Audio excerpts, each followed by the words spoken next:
You're watching BCTV. We're all about Branford.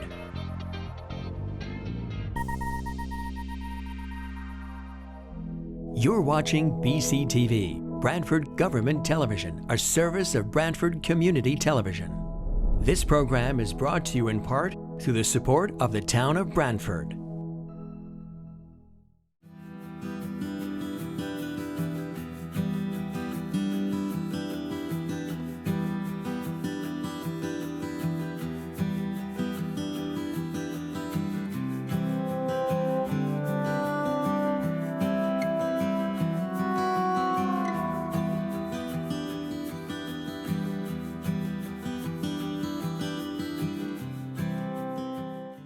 All right, it is 7:01 on September 8th, 2022.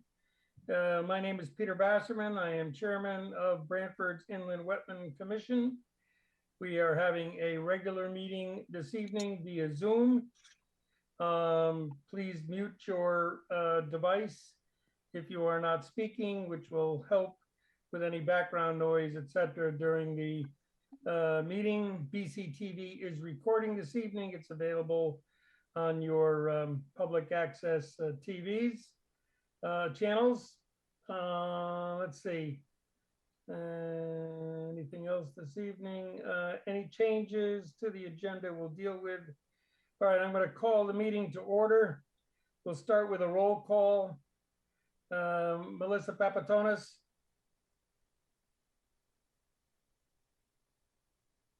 Indicate by saying here. Sorry, I can't unmute myself. Commissioner Papantone is present. Melissa Finaro. Commissioner Finaro present. And Commissioner Begeman. Commissioner Begeman present. Commissioner Basserman present. So we do have a quorum. Let's see. Any changes to the agenda, Jamie? No recommended changes to the agenda at this time. All right. Staff, we have Jamie Frederick. Here. And Katie Blanchett. Here. Thank you. All right, we have 3 minutes for approval. The July 28th, 2022 special meeting minutes is the first one up. That is available in the Dropbox for commissioners and the public. Any motion to approve those minutes?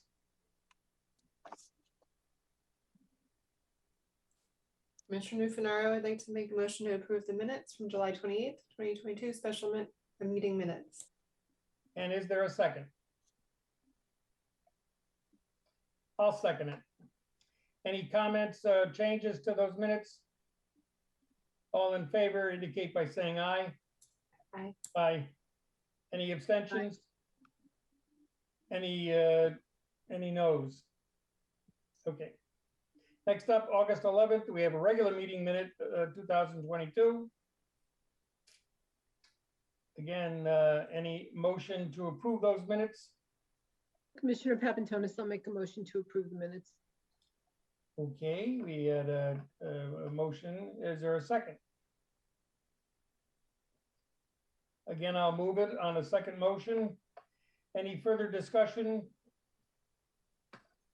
All in favor, please indicate by saying aye. Aye. Aye.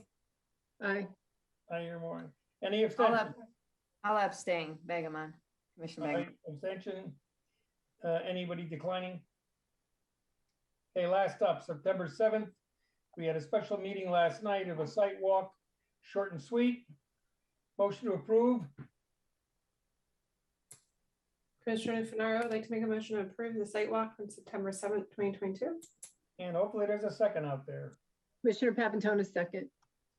Any discussion? All in favor indicate by saying aye. Aye. Aye. Any abstentions? Any declines? Great. Okay, to the meat of the meeting. Applications for receipt. Inland Wetland 220901, 125 Thimble Island Road, a new single-family residence. And for the applicant, we have who? Good evening, Mr. Jim Cuddy, Crisolo. Crisolo Engineering. 420 East Main Street here in Brantford, representing Milano's.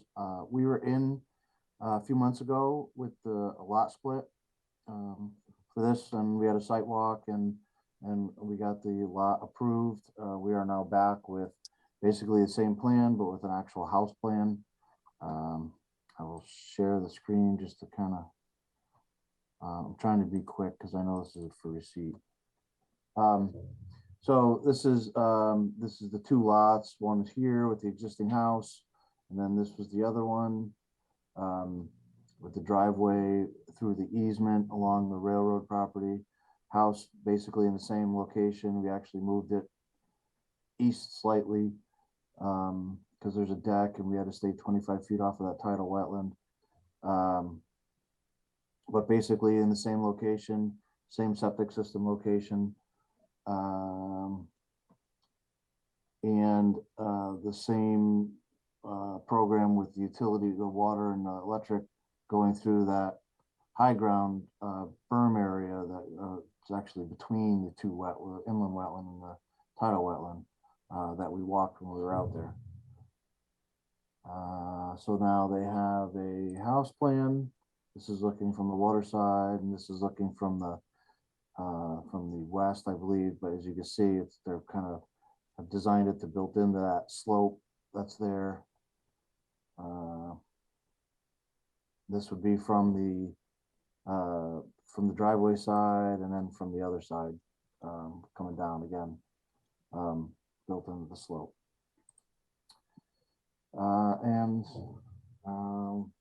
I think that's all I'll say about that right now, unless there's any specific questions. Mr. Crisco, I have one, Commissioner Basserman. How are we dealing with the rain runoff?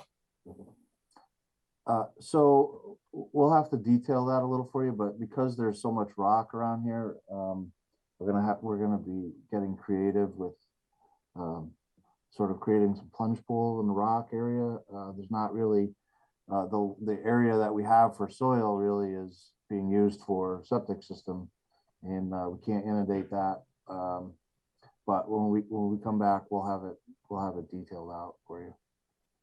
We'll have something. Mr. Preddy, can you also just touch on, I think since it looks like where lot 2 is called out, I believe when it went to planning and zoning that there was conveyance of some property for open space or something like that. Yeah, yes, Jim Preddy again. So what happened at planning and zoning is rather than have fee in lieu of open space, they decided to take, because this is town property on this side, they decided they wanted property. So this triangular area is going to be deeded to the town. That was part of the subdivision. In addition to that, there was a conservation easement put on the tidal wetland area to further protect that in the future. But those were the two conditions of the, aside from the fact that we need to go back with a special exception application, those were the conditions from the planning and zoning.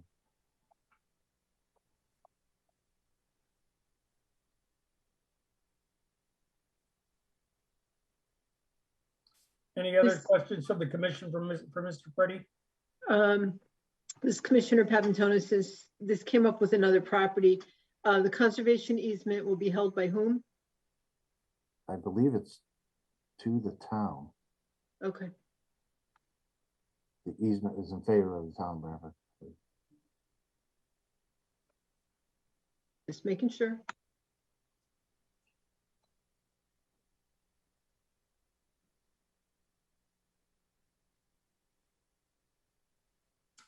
Jamie, you all set with questions at this point?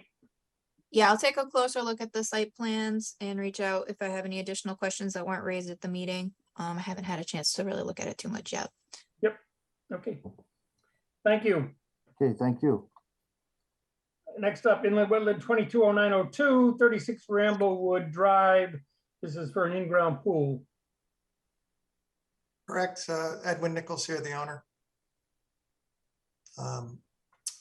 Worked with Jamie, and I don't have the capability to share the drawings, but putting an in-ground pool, frankly, there was one there many years ago in almost the same spot, but slightly different orientation. But I've worked with Jamie to get the drawings and the application in. Jamie, this is Commissioner Bassman, can you share that with the screen? Yes, 1 minute. All right.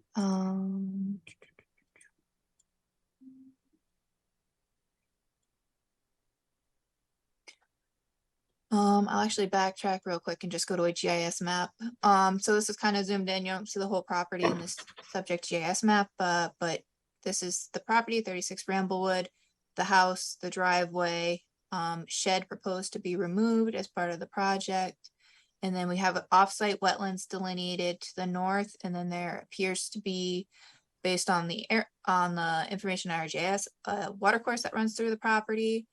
So I did go out there to take a look at the site conditions with the property owner relative to the proposed project. They're looking to put an in-ground pool approximately in this location here, particularly as it relates to level of application materials required.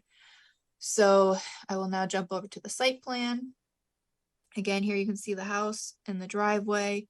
This is the proposed pool area. The shed you could see in the aerial GIS to be removed.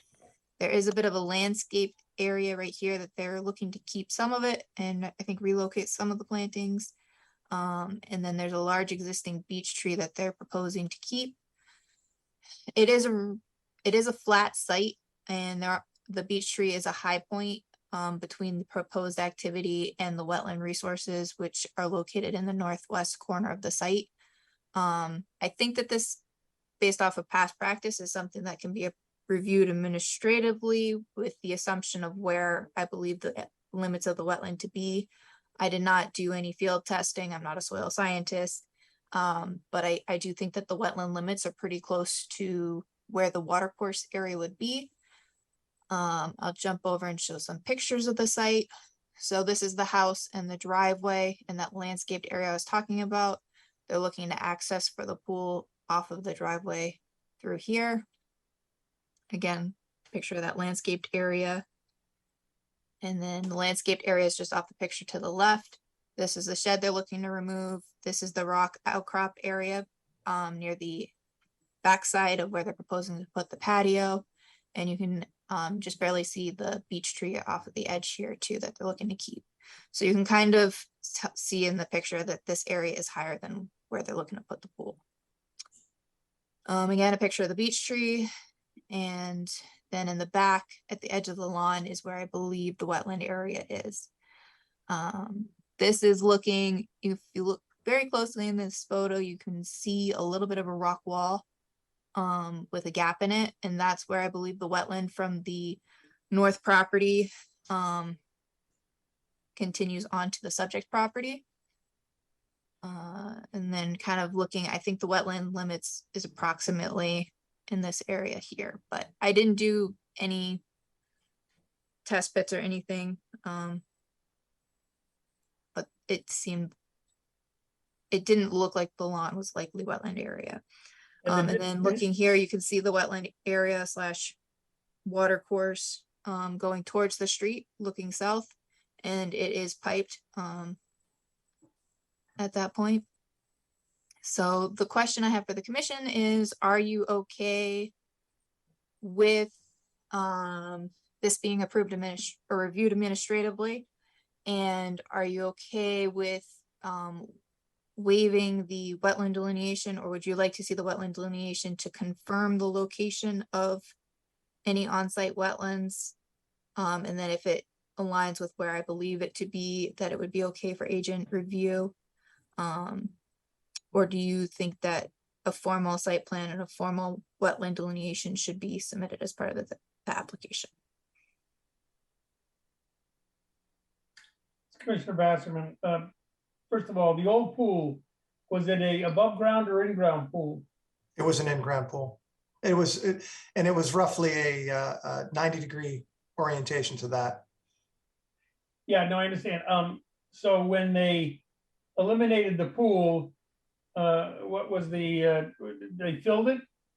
They filled it. They pushed the existing concrete sidewalk patio, whatever it was, into the hole. So we will have that trucked out. But yes, it was filled in. Gotcha. And the distance between the, what direction is this? The closest point from the pool to the wetland is how far, Jamie? So the closest point from the proposed activity, which would actually be the patio, to the off-site wetlands, because that's the only thing I have a delineation for, is Right. about 65 feet, based off of the drawing that was submitted and the off-site wetlands. I do not know relative to the on-site wetlands. I would say about the same would be my Yeah. best estimate, but I don't know without the wetland delineation. And if you were to guess, this is Commissioner Branford, if you were to guess the difference in height between the wetland delineation, as best we can figure it, and the pool, any guess on that height? I really could not honestly give a good guess. It's- I think it's probably very similar elevations, but there's a bit of a mounded area in between the two. But Yeah, I mean, I would guess the proposed site is 1 to 2 feet higher, but it's pretty darn flat.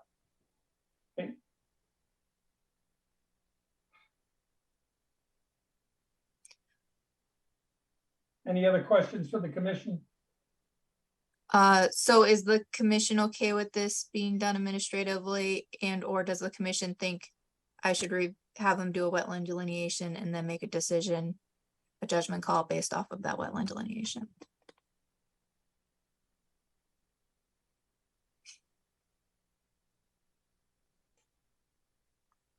My own personal feeling, one commissioner view would be, I think we don't need to do that delineation, given the distance and given the topography that's involved. Yeah, and the applicant also said that they're not going to be stockpiling any material on site. It will be removed as they're excavating, and then when they bring in the backfill, it will be when they're ready to backfill. So I think based with that information, it would be consistent. One other question for the homeowner. When you take out that concrete, I assume the fill that goes in there is also going off-site. The fill that's going to be excavated will go off-site. Yeah, right, okay, thank you. Yeah, I'm okay administratively, Jamie. Anybody feel differently about that? No. Anybody want to offer another argument as to why administrative makes sense here? Commissioner Papantonis, it makes sense to me. All right. So I'll follow up with the property owner for any additional information I may need and process that. Great. Good luck. Thank you. Let's see. Next up, we have the applications for review. Inlet Wetland 220704, 819, 841 East Main Street, proposed construction of 36,560 square foot medical research and development building with some site improvements. This is the site that we had a lovely walk the other night. Any updated information, Jamie, on this? So Jamie Frederick and the wetland agent, I have sent the applicant some comments. I know the town engineer has sent some comments, and that they've received some questions from the fire department, prompted by me asking the fire department if there was any concerns regarding access that might result in site plan changes. It's my understanding that they are looking to revise the plans to address those comments, but they were also hoping to get comments from planning and zoning to make a revision that addresses all the immediately relevant department comments. And I did receive this afternoon a plan that I think the applicant plans on displaying and reviewing with the commission. So do we have additional comments from the applicant this evening? Yes, Commissioner, easy for me to say. Commissioner Basserman, how are you? This is Chris Gagnon from BL Companies professional engineer here in Connecticut, 355 Research Parkway. I have with me Jeff Dewey, another professional engineer on our team, the lead designer for this project and your host at the Wetlands Walk last night. And also with us is Attorney Shansky. She is here to help out with any of the legal items. But this will mostly be a Jeff Dewey show for the evening. If you guys recall, I gave a I would say fairly comprehensive rundown of the site and the activities associated with that about a week ago. Oh, good, Jeff is sharing his screen. Not a week ago, a month ago. Wow, my time is off. About a month ago, and after that discussion, you guys decided to schedule the site walk. In the meantime, we did receive a couple of comments from the town, and in mine and Jeff's humble opinion,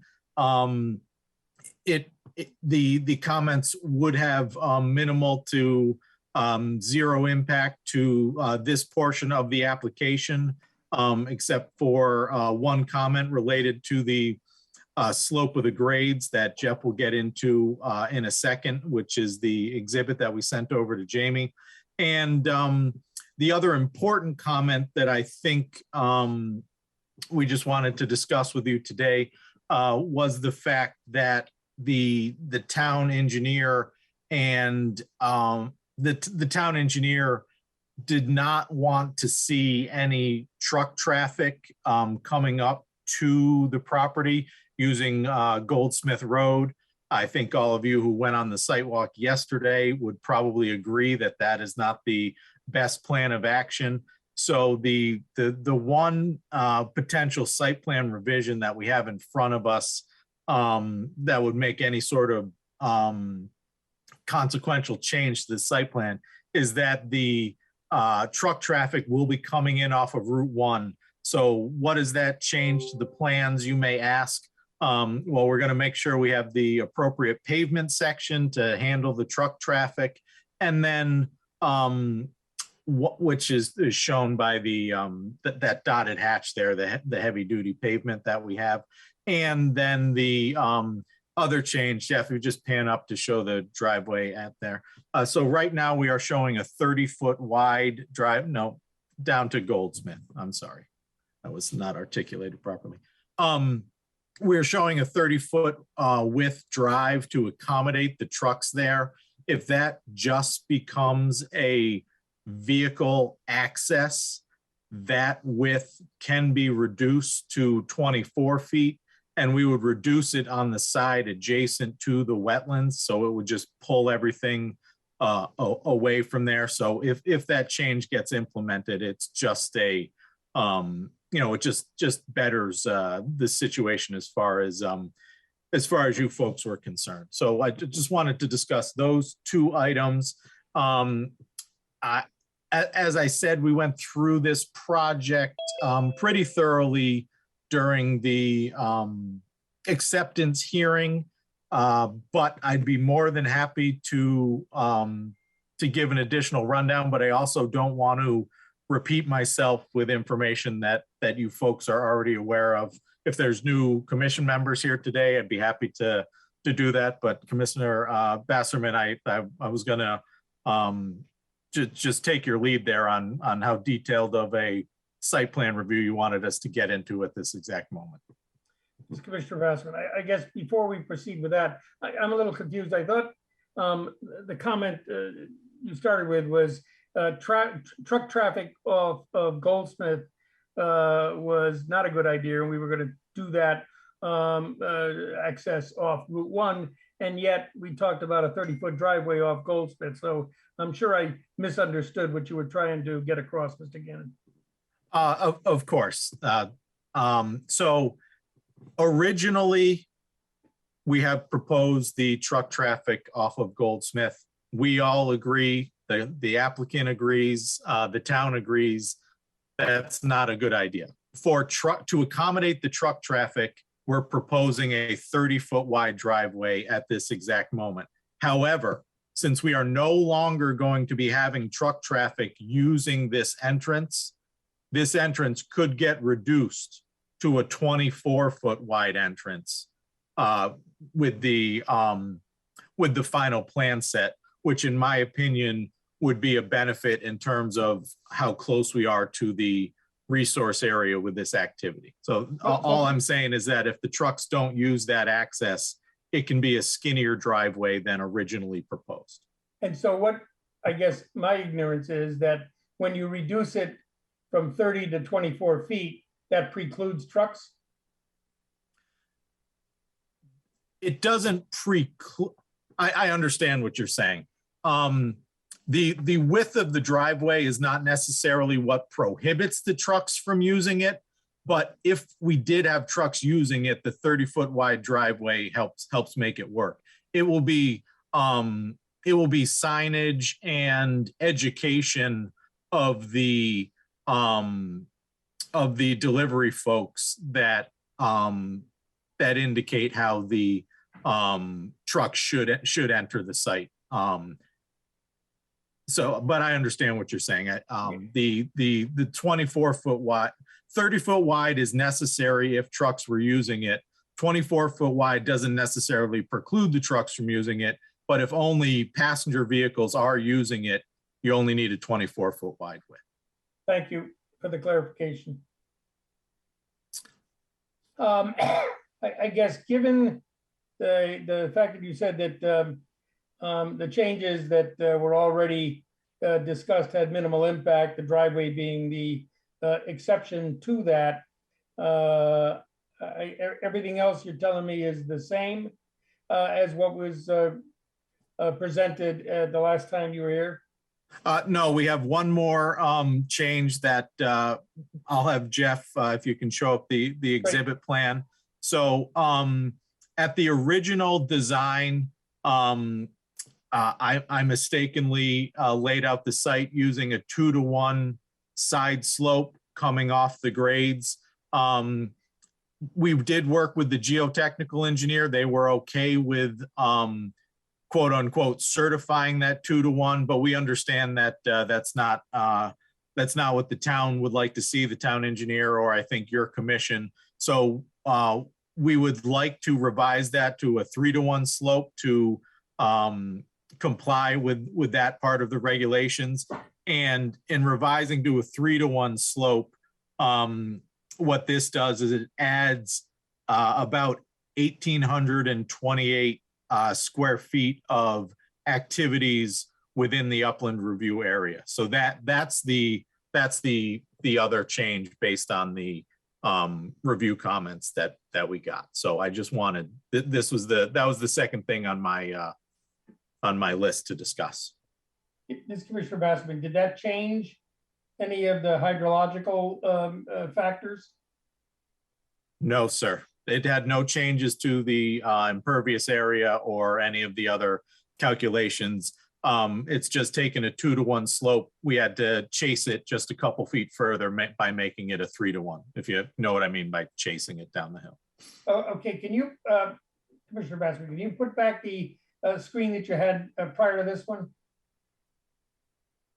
Okay, so there's no, is that area in the sloped section that you're just talking about, between that and the building, is that just asphalt? Yes, sir. Okay, so how do we handle the rain runoff? Is that not just sheet flow? So the slope itself, the graded slope from the curb line. So Jeff, if you run down the curb line, so that's the curb line right there that Jeff is following. Yeah. To the left or north of his hand is that is, so those arrows are pointing at the curb line.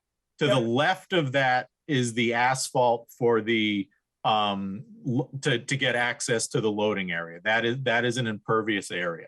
Right. To the right of it with the grades is a vegetated slope protected by, Jeff, do we have a erosion control blanket on that slope?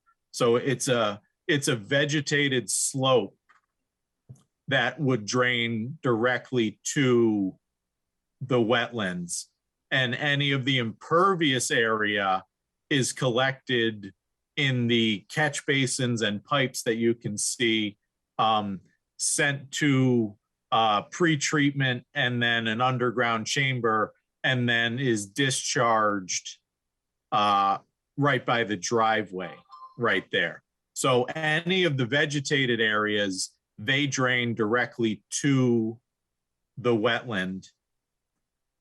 Any of the paved areas are routed through our stormwater management system with the pre-treatment, the underground detention, and then it is discharged. The clean runoff is discharged at that location, Okay. just to the right of the driveway. I see the catch basin, I don't know, label, like, boy, I can't read the damn writing. The catch basin at the corner of the building, I see that one. Yep. Yep, right there. If you go to the right and up a little, what's the slope there on the asphalt? Does that drain down to the bottom of the page, or? Yeah, Jeff, if you just drag that bottom arrow to point to that catch basin right there. Gotcha. You got the highlight. So there's a structure right there in the gutter line. There it is. And the runoff from the loading area, it is pitched towards that catch basin. So it's running from the top of the page towards the bottom of the page. So the loading dock area is collected in that catch basin right there. Thank you much. So those were really the two changes that we understood based on comments from the town. So they, in my opinion, were pretty minor, but I don't want to qualify it in any of yours opinion. And I was not on the site walk. I was at another hearing last night, but Jeff went on the site walk. So I don't know, Jeff, if there's any sort of summary or any discussion you and the commissioners would like to have about the site walk. Now's the time, but other than that, I don't have anything else new to present. So happy to have you guys discuss the site walk if any questions came out of that, or any other questions from the commissioners. I'm sure everybody can hear me okay? Yes. Great, good evening. My name is Jeff Dewey. I'm with BL Companies. I'm a licensed professional engineer in Connecticut. As you remember, we walked down to look at this wetland area here. For the most part, we were right around this area near the SNET utility pole looking in. The area was dry enough for us to walk in on and walk around. I took a little walk through there. The URA was pretty densely overgrown, difficult to get to, so none of us really went too far, and there really didn't seem a point in going too far in. We could see clear enough from where we were. We apologize on the design team. We were hoping our soil scientist, Rich Snarsky, was going to be available tonight. Unfortunately, he was booked in Waterford, and so he was not able to make it this evening, but I did have the opportunity to talk with him this afternoon and explain what we saw on site. And when I told him it was dry enough for us to go walk in on it, he was very surprised. He expected that wetland to hold water longer, especially after the rain events that we got the other day. So for him, what this means that there's not a lot of hydric dependent species involved in this wetland. Certainly if it dries out that fast, then the wetland species would not be able to survive there for very long. So in his report, this would further decrease the actual functions and values of this wetland because he had assumed it would hold water for some of the hydric species. As far as invasives, he said there's very few invasives in the URA. There are some, but it's not too bad. He wouldn't recommend any control or mitigation for the invasives, but he also said if the commission felt it appropriate, certainly we'd be more than happy to put it in invasive species control plan in order and present it to you. And basically what Rich was telling me is there were so few out there, it would basically amount to him walking around there and spraying the individual plants because there was only a handful of them. And after we chatted a little bit about the stormwater management system, and as the commission can see here on the plan, and I know being not engineers, it's not always easy to read, so I'll just take a minute to explain that. This here is a subsurface infiltration detention system. So it's designed so the stormwater gets in here, fills these chambers, and then larger storm events will flow out through here, but the smaller, more common storm events will infiltrate into the soil, get in maybe to the groundwater table, maybe stay above the groundwater table, and actually help feed this wetland area with groundwater. As far as our detention basin over here, due to some of the soil testing, we found that the infiltration rate was really slow. So we designed this with an under drain system. And I apologize if you can't read this. So there's an under drain system that will connect to the outlet control structure and then discharge over here. But the under drain system basically only works for water that sits in the bottom of the basin. So there will also be some infiltration through the sidewalls of the basin that will migrate through the soils and also get to this wetland in the long term. But basically we designed an under drain system for safety, as there's a DEP requirement to have that basin drain within 72 hours, just in case there's a second significant storm event in line after the first one. This basin will be dry enough to be able to handle the second storm event. And that said, certainly the immediate discharge points here and here will certainly direct water into this wetland area, which will further help feed the hydro conditions of the wetlands. I noticed, well, I didn't notice, but at our site walk, I was asked what our total activity area was for the site.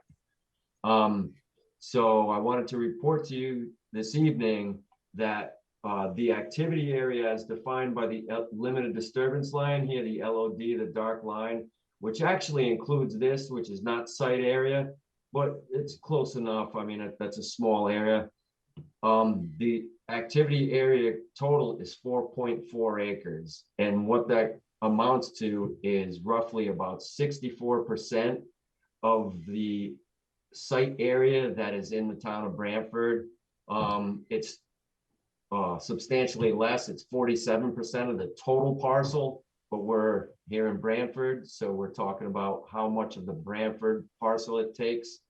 And as I mentioned, roughly 64% of the site is within our activity limits. Certainly, it's like this area here will just be a grassed area. It's not all impervious areas.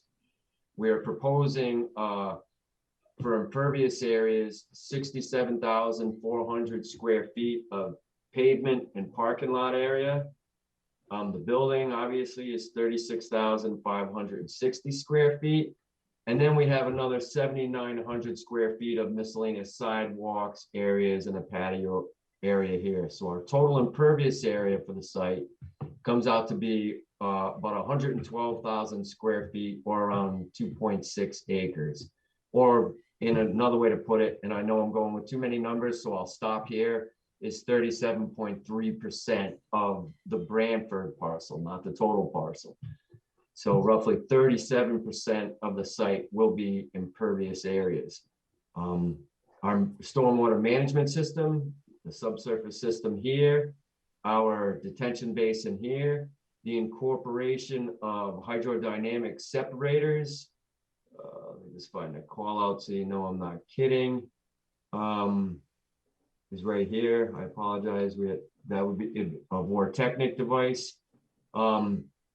So it's designed to provide water quality treatment prior to going into the basin.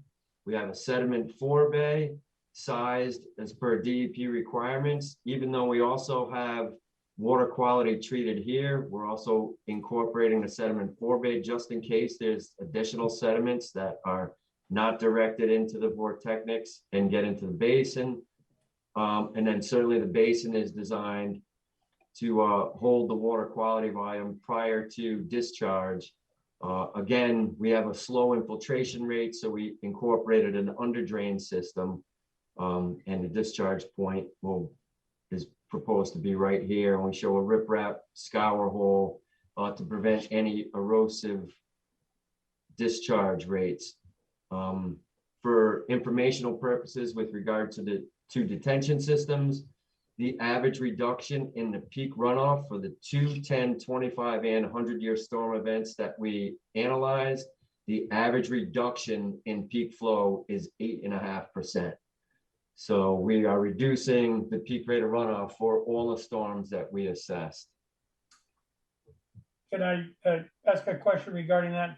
If you didn't do the average, this is Commissioner Basserman, you didn't do the average and you looked at the 50 and 100-year storm, what is that percentage for those?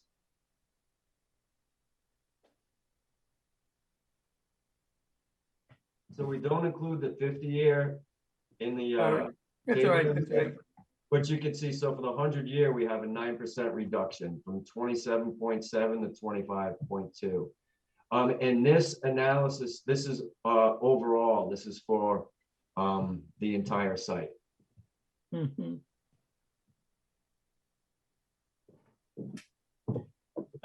Jamie, I'm assuming, this is Commissioner Basserman, I'm assuming with the structures that are on the site to handle, that sizable impervious surface, that we've looked at the hydrology numbers that are okay with the plan?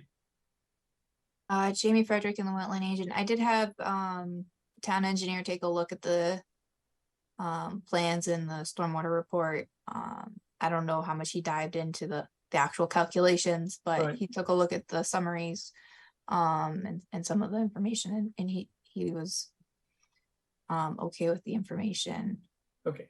One question I did have though is I do see that the peak flows were provided existing and proposed in a chart. And I do see also on this page, it does mention a reduction in peak discharge rates and volume. Was total volume leaving the site calculated pre and post? Existing and proposed, I guess. Yes, it is. And that is a typo. We are not decreasing. We're not decreasing the volume, and I apologize for that. We are only decreasing the peak rate. We have minor increases in the overall volume. But here again, the volume of these storm events are over a 24-hour period. The critical design aspect is the peak flow. This is what causes the flooding downstream and associated issues with development. The overall volume is over the 24-hour period. There will be an increase. And in speaking with Rich Snarsky on this, and especially since he saw that the wetland, or understood that I explained to him how the wetland area was dry today, he had no issues at all with having an increase in volume. If anything, it would be a benefit to the wetland, is what he had told me. And again, I apologize that he wasn't available to be here this evening and say so himself.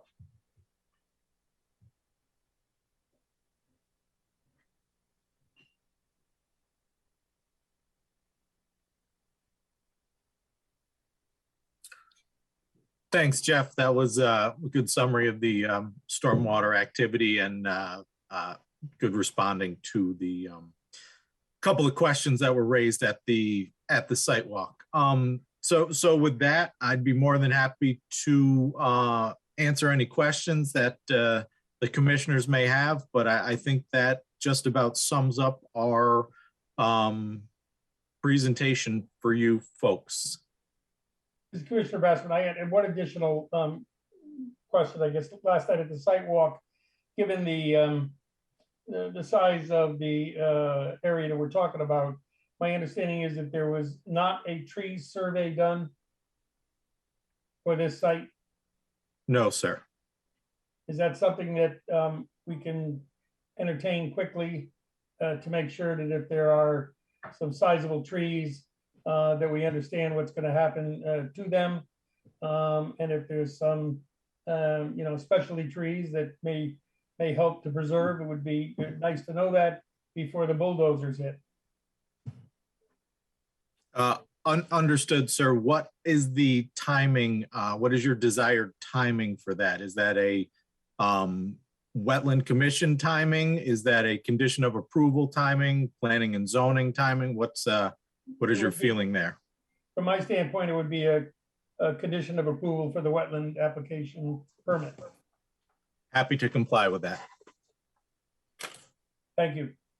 Just so the Inland Wetland Commission knows, the Planning and Zoning Commission, I believe, does have a requirement. I don't know if it always triggers or if it's only upon request, but I believe that they do require a significant tree survey of trees that are, I think, I can't remember what the threshold size is, but over a certain size, so that any trees for saving can be marked versus removal. So that way everyone's on the same page. So I do think that's likely something that'll get addressed at the planning and zoning side of things. Unless there's any particular concerns regarding trees in this upland review area, then I don't. I think if the commission thinks it's significant to the review of the application, that it should be done as part of the application review process. But if it's not really going to change the commission's take on the site plan activities, then it's not. Mr. Basserman, to the extent that it's a common outcome of a P&Z approval, I don't need to have it done for the wetland permit here. I mean, I could draft up some language just regarding any significant trees within, a certain distance of the limit of disturbance and making sure that they have adequate tree protection, so that they're not impacted during the activity if possible. Yeah, I'm okay, Jamie. Okay. Any other comments from the commission on his application?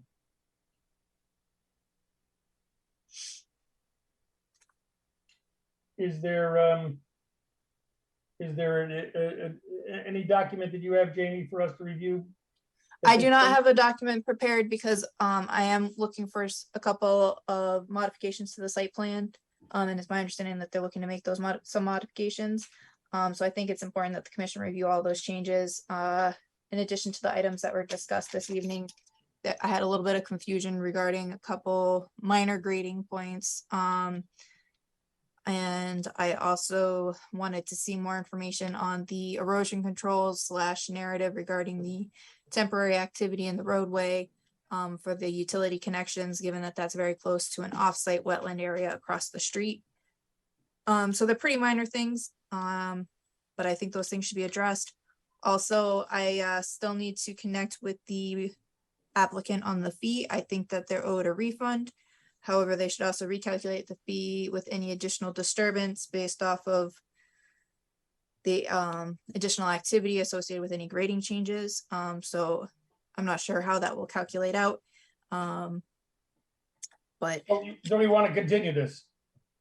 I would suggest continuing the item to the next meeting, yes. And the next meeting. Given the comments from wetland staff, any commissioner feel differently? Okay, so it looks like we've got some material to come in. We'll review that at our next regularly scheduled meeting, which would be October 13th. October 13th. Thank you, B&L, for your presentation this evening. Thank you, everyone. Those seem like pretty easy things that we'll be able to work with Jamie over the next couple of weeks, and we'll have a real quick rundown in October. Thank you very much for your time. Great.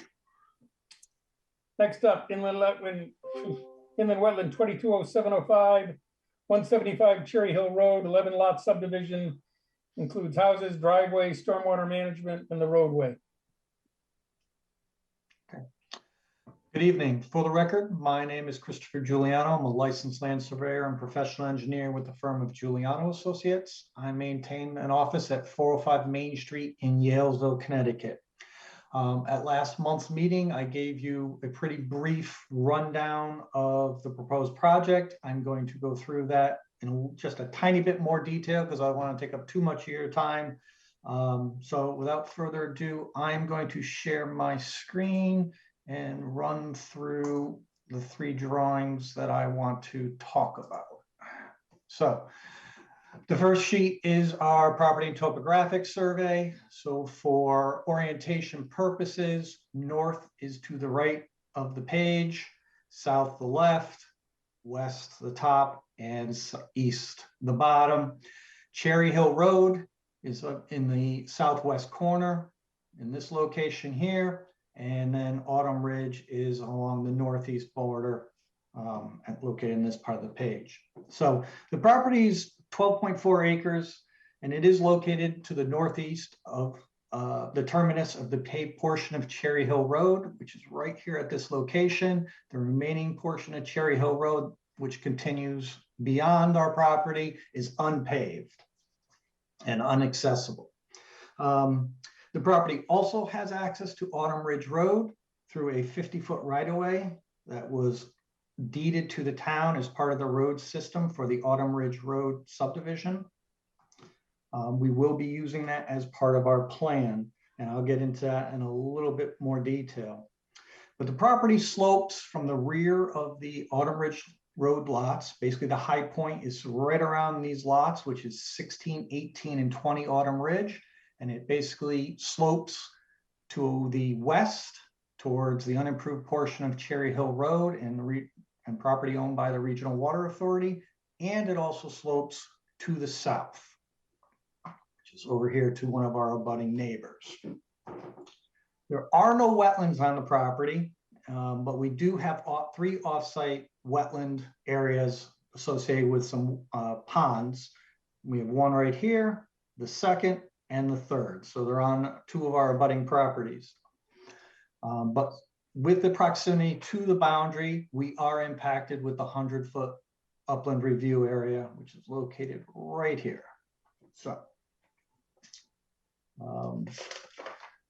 moving on to our proposed subdivision, and what I did just for hopefully clarity's sake for the commission is I took our actual plan that you have in the packet. I added a little bit of color. Basically, I highlighted the wetlands in green and our upland review area in green, just so it would pop and you'd be able to see it clear. And then our proposed open spaces in yellow for this plan. And these are our 11 lots. So basically what we're doing is we are extending Cherry Hill Road up through the subdivision and connecting into Autumn Ridge. So we have a through road. And if many of you remember, this application or this property came before you last year. A little bit different configuration. We had a cul-de-sac which terminated roughly in this location. So we only had the access off of Autumn Ridge, but had an emergency access down to Cherry Hill Road. And I believe, as I explained to the commission last month, when we went to planning and zoning last year, beginning of this year, we got a little bit of pushback, a little bit of negative comments about not providing that through road. And that's why we're actually back here this time with this connection. With respect to the actual lots, there are 11. 9 of them are what Branford considers a standard lot, meaning it has the legal road frontage that's required. And then we have 2 interior lots. So, as I said, 9 standard lots, and then the 2 interior lots, which are located the furthest away from the existing wetlands to the east. The lots will be served by municipal water, municipal sewer. There'll be underground electric, underground gas, and then of course we'll have a municipal stormwater system to handle the water runoff. The next drawing gets into a little bit more detail. And again, what I've done is I've taken our 2 site development plans, which we split within the set. I've just kind of combined them so you could see it as a whole. And I've also added some additional color to the proposed houses, the roads, the driveways, and even the utilities are in color. Just again, to make it a little bit easier for the commission to discern some of the elements. One of the design aspects that I talked about last month, and I'll go over again, is that lots 7 through 11, although they do butt up against the upland review area located here, we've taken great care to keep all the grading and impacts outside of that upland review area. We also have added language to the maps and the plans stating that these individual lots must come back to this commission for individual site plan approval for when the developer or builder comes up with the exact, the actual house when the lot's ready to be sold. So that way you'll get another look at it to ensure that what we're proposing, someone doesn't just come in and basically intrude or infringe upon that upland review area. Third thing is we're also adding language to all the deeds for lots 7 through 11, so that any potential home buyer, house builder knows that they do have an encumbrance on the property with respect to an upland review area, and basically to give them warning that before any improvements or activities are contemplated, that they should contact the town, because they'll most likely have to come back before the Inland Wetland Agency for any type of approval. With respect to stormwater, we are collecting the stormwater into municipal drainage systems. So that means the runoff from the roadways and the runoff from all of the standard lots will be collected and then piped through storm drainage system and discharged into our detention basin, which is located here on lot 7. The 2 rear lots, because of how far back they are from the road and how the grade drops off, we're unable to get the roof runoff from those 2 houses into this basin. So what we'll be doing is collecting the roof runoff and putting it into individual underground galley systems for those 2 lots. So basically we're catching 100% of the runoff from the impervious surfaces, and it's either going into the detention basin or it's staying on site for those 2 rear lots. And it's all going to be pre-treated with a hydrodynamic separator, which is located right in this area, and discharged into the basin. Now, the basin is designed to detain stormwater, with the major outflow being infiltration. We do have an emergency spillway. However, we're not utilizing it for any storm up to and including the 100-year event. So our primary discharge, our primary way of getting the stormwater off the property is through infiltration. Basically, we drain our detention basin in 22 hours, which is about two times faster, actually 3 times, one third of the actual required time specified by DOT. And as you heard in the last presentation, DOT wants a basin drained within 72 hours. We're doing it in under 24. So, and our infiltration rate is not very high. We're just able to control the stormwater. We have a nice large basin, so we're able to get that water. And at any time, I don't think we have over 2 feet of water in the basin. Additionally, with respect to the stormwater report that was submitted, if you look at the summary, that is the first few pages, we are reducing all peak runoffs for all storms from the 1 year up to the 100-year event. I looked earlier today, and our percent reduction for all storms is approximately 34%. And because we were able to hold the water on site and infiltrate it, that also decreases the volume of storm water. So we're not actually shedding, we're not just detaining water on site and then shedding it off, any kind of increased volume. We're actually holding that volume on site. So we're actually able to meet both the requirement of peak runoff and the concern over volumes.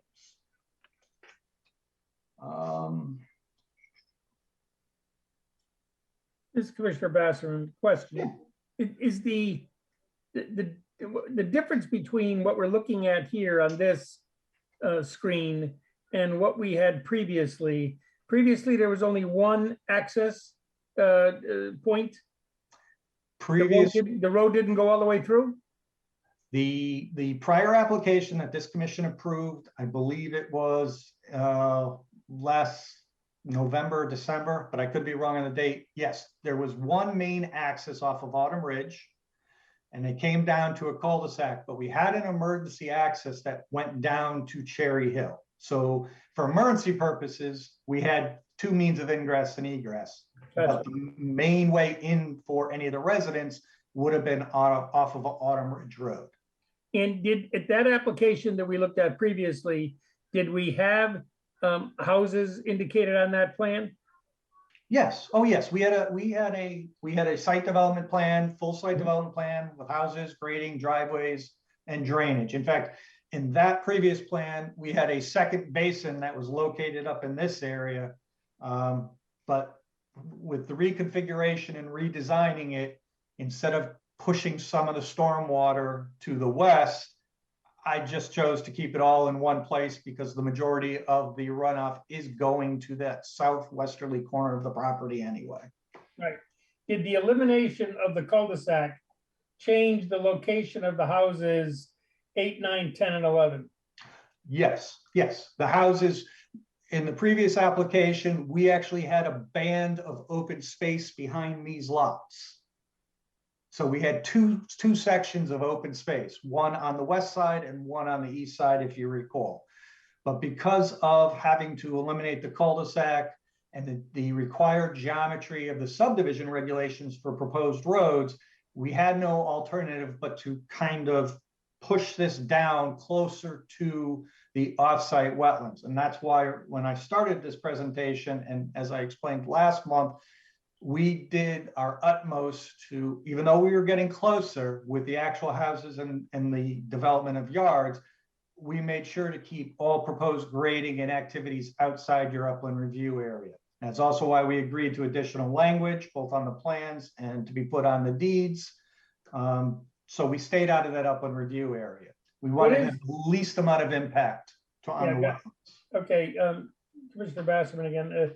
What is the upland review area consists of in terms of vegetation, etc.? Okay. Right now, well, as of today, there is a line of vegetation that runs sort of along the property line, might jut out in places, 30 to 50 feet. Some places is probably only about 10 feet. And then this area in here is right now, because it probably hasn't been mowed because no one lives on the property, it's probably, scrub growth, but for the most part, it's grasses, scrub growth, but no real trees or hardy vegetation. So, and we're not cutting into that tree line. We're leaving the existing tree line along these lots intact, and there'll just be grass here within the upland review area. This is Commissioner Basserman. Jamie, how confident are we that a 100-foot boundary there is, an accurate depiction of the wetland? So Jamie Frederick, in the wetland agent, the information that they have is based off of, I believe, the information available from the original Autumn Ridge subdivision.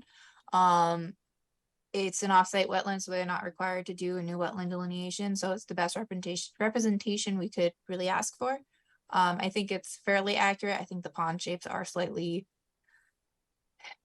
different than what's actually out in the field, but this is the best information available for them to use and depict on their site plan.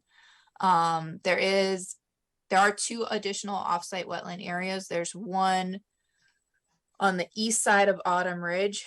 So if you're coming out of the proposed development and turning right onto Autumn Ridge Road, there would be a wetland on the left-hand side. They are a little bit over 100 feet away from that.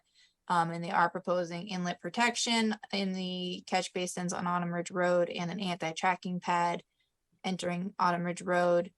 And then there's another offsite wetland area that was identified by the soil scientist to the west of the subject site. It's about, if I remember correctly, 95 feet away from the, I think it's lot 5, the rear lot on the south side.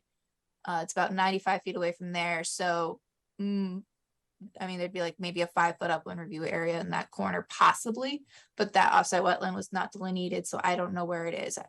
Assuming it was right at the property line, it'd be a 5-foot upland review area, so there might not be any.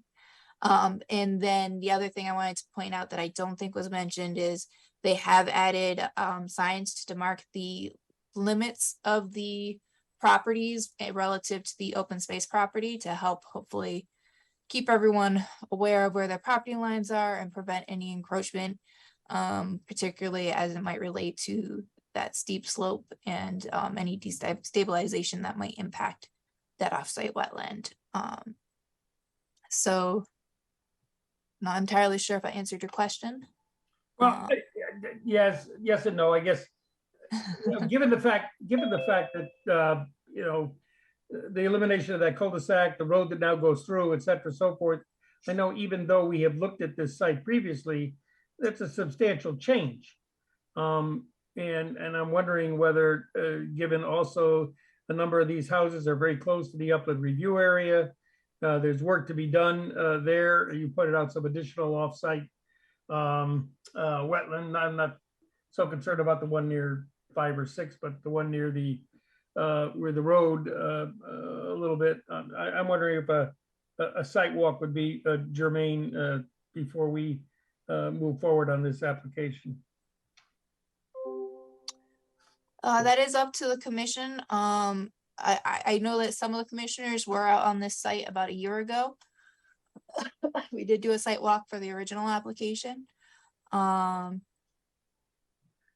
Jamie, if I can interrupt you, and I apologize. At the last meeting, I believe this was mentioned, you had also mentioned, Jamie had mentioned possibly doing a site walk, and the commission wasn't interested because you had seen an application prior. And so I guess I'm a little.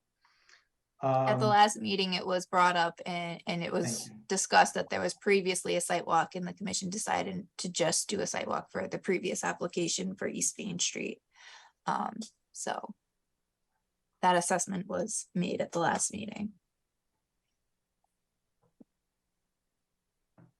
This is Commissioner Papantonis. I was at the previous site walk, but this plan is very different and the commission is very different than it was last year. So I would be amenable to walking it again if that's the desire of the other commissioners.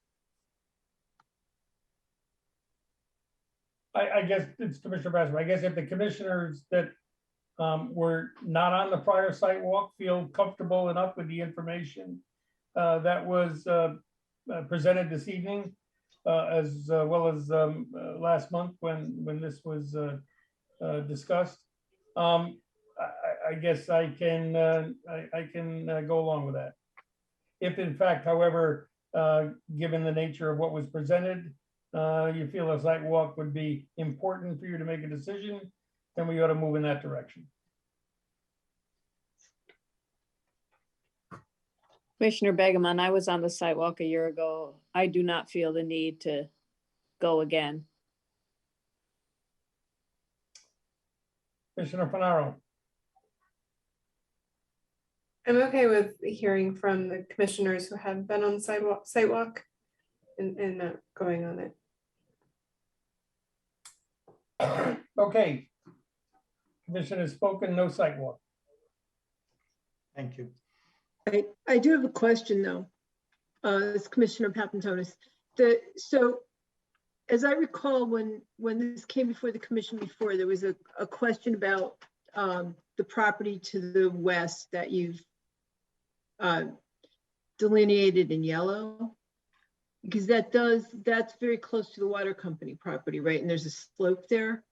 Yes. So, and my recollection is that you weren't clear at the time what exactly we're going to do with that property. So what are the current plans for that portion of the lot or the property? That portion of the lot is just about a little over 28%. And that is what we're designating, our designated open space. It is our intention to donate that open space to the Regional Water Authority. And the reason for that is A, they own this other piece right here to our immediate west. Second reason is with us kind of extending Cherry Hill Road up through to Autumn Ridge, we're basically hoping that the town of Branford, through its council, through its council people and legal counsel, will see to discontinuing and abandoning the rest of Cherry Hill Road. I mean, it does have a wetland in it, as been pointed out. The Regional Water Authority really doesn't have any reason to have it develop for access. So we're hoping that the town will abandon that, and then we would be entitled to a portion of it. But if we deed this piece over, it'll actually just connect all of the Regional Water Authority's property under one entity. Barring some reason why the Regional Water Authority wouldn't want this piece of property, and I don't know why, because it is contiguous with the rest of their open space, we are going to have to form a condominium, a homeowners association. Sorry, I misspoke. Homeowners association, basically to take care of and manage the detention basin, because it won't, town won't accept the detention basin as ownership. So worst case scenario, we'll have a homeowners association, and that entity would, that open space would go to that entity, unless the Branford Land Trust wanted to pick it up, possibly grab this piece. But again, I think our first and foremost recipient is the Regional Water Authority, because it makes the most sense with what's already going on adjacent to the property. Okay, this is Commissioner Papantonis again. Is it your intention to put some sort of hypothetically, if the water company doesn't take it, will there be some restrictive covenants or conservation easement or something placed on it? And if so, whose interest will you give that to? Because I just want to make sure if it comes back before this commission again, that we have the authority to act on it. If the Regional Water Authority doesn't take it, I don't believe the applicant would have any issue with placing any kind of conservation or restrictive easement on the balance of the property.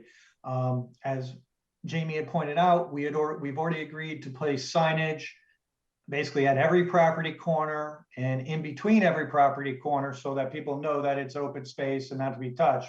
But again, if it were to either end up as under the control of a homeowner association, then putting a conservation easement on it and deed restricting it, there would be absolutely no issue from an applicant's standpoint of doing that.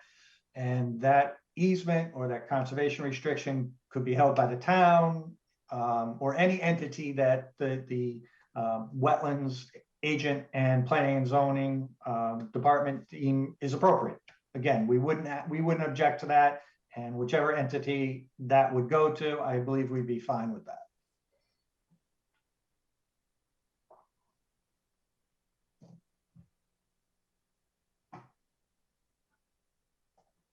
Any other commission comments, questions?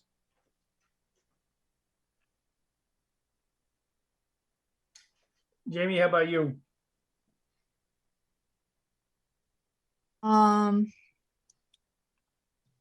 Jamie Frederick in the wetland agent. So it is by and large very similar to the original application that was reviewed back, I believe, last year by the commission. There are some changes obviously to the layout.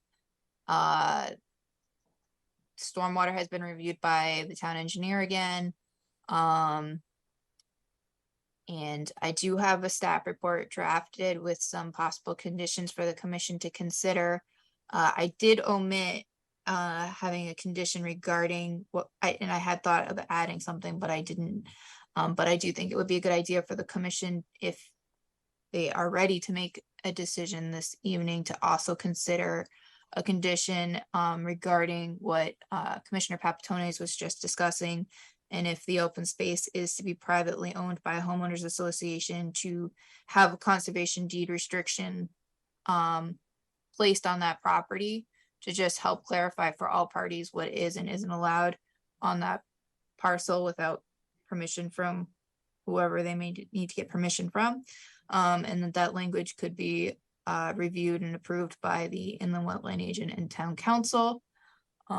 Should that be something that the commission would think would be beneficial.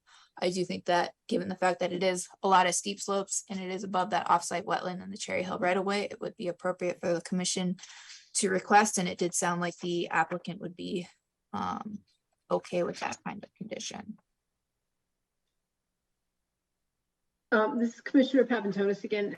I just would want that phrased so that there's no issue about our jurisdiction on that restrictive covenant or however it turns out to be worded. Yeah, so that's where the importance of having it reviewed by the inland wetland agent and town council prior to the actual filing would be important, just to make sure that it does cover the basis of what the condition is requesting. If you would prefer, if you'd feel more comfortable, you could say by the inland wetland agency, meaning it would have to come back to the commission and town council, and I would recommend town council be part of that review process either way. I'd like to see that wording on it. Does the commission want to take a quick look at the staff report that I have drafted up? Let's Or do do you it. have any other questions regarding the site plan before we? No. See what you got, Jamie.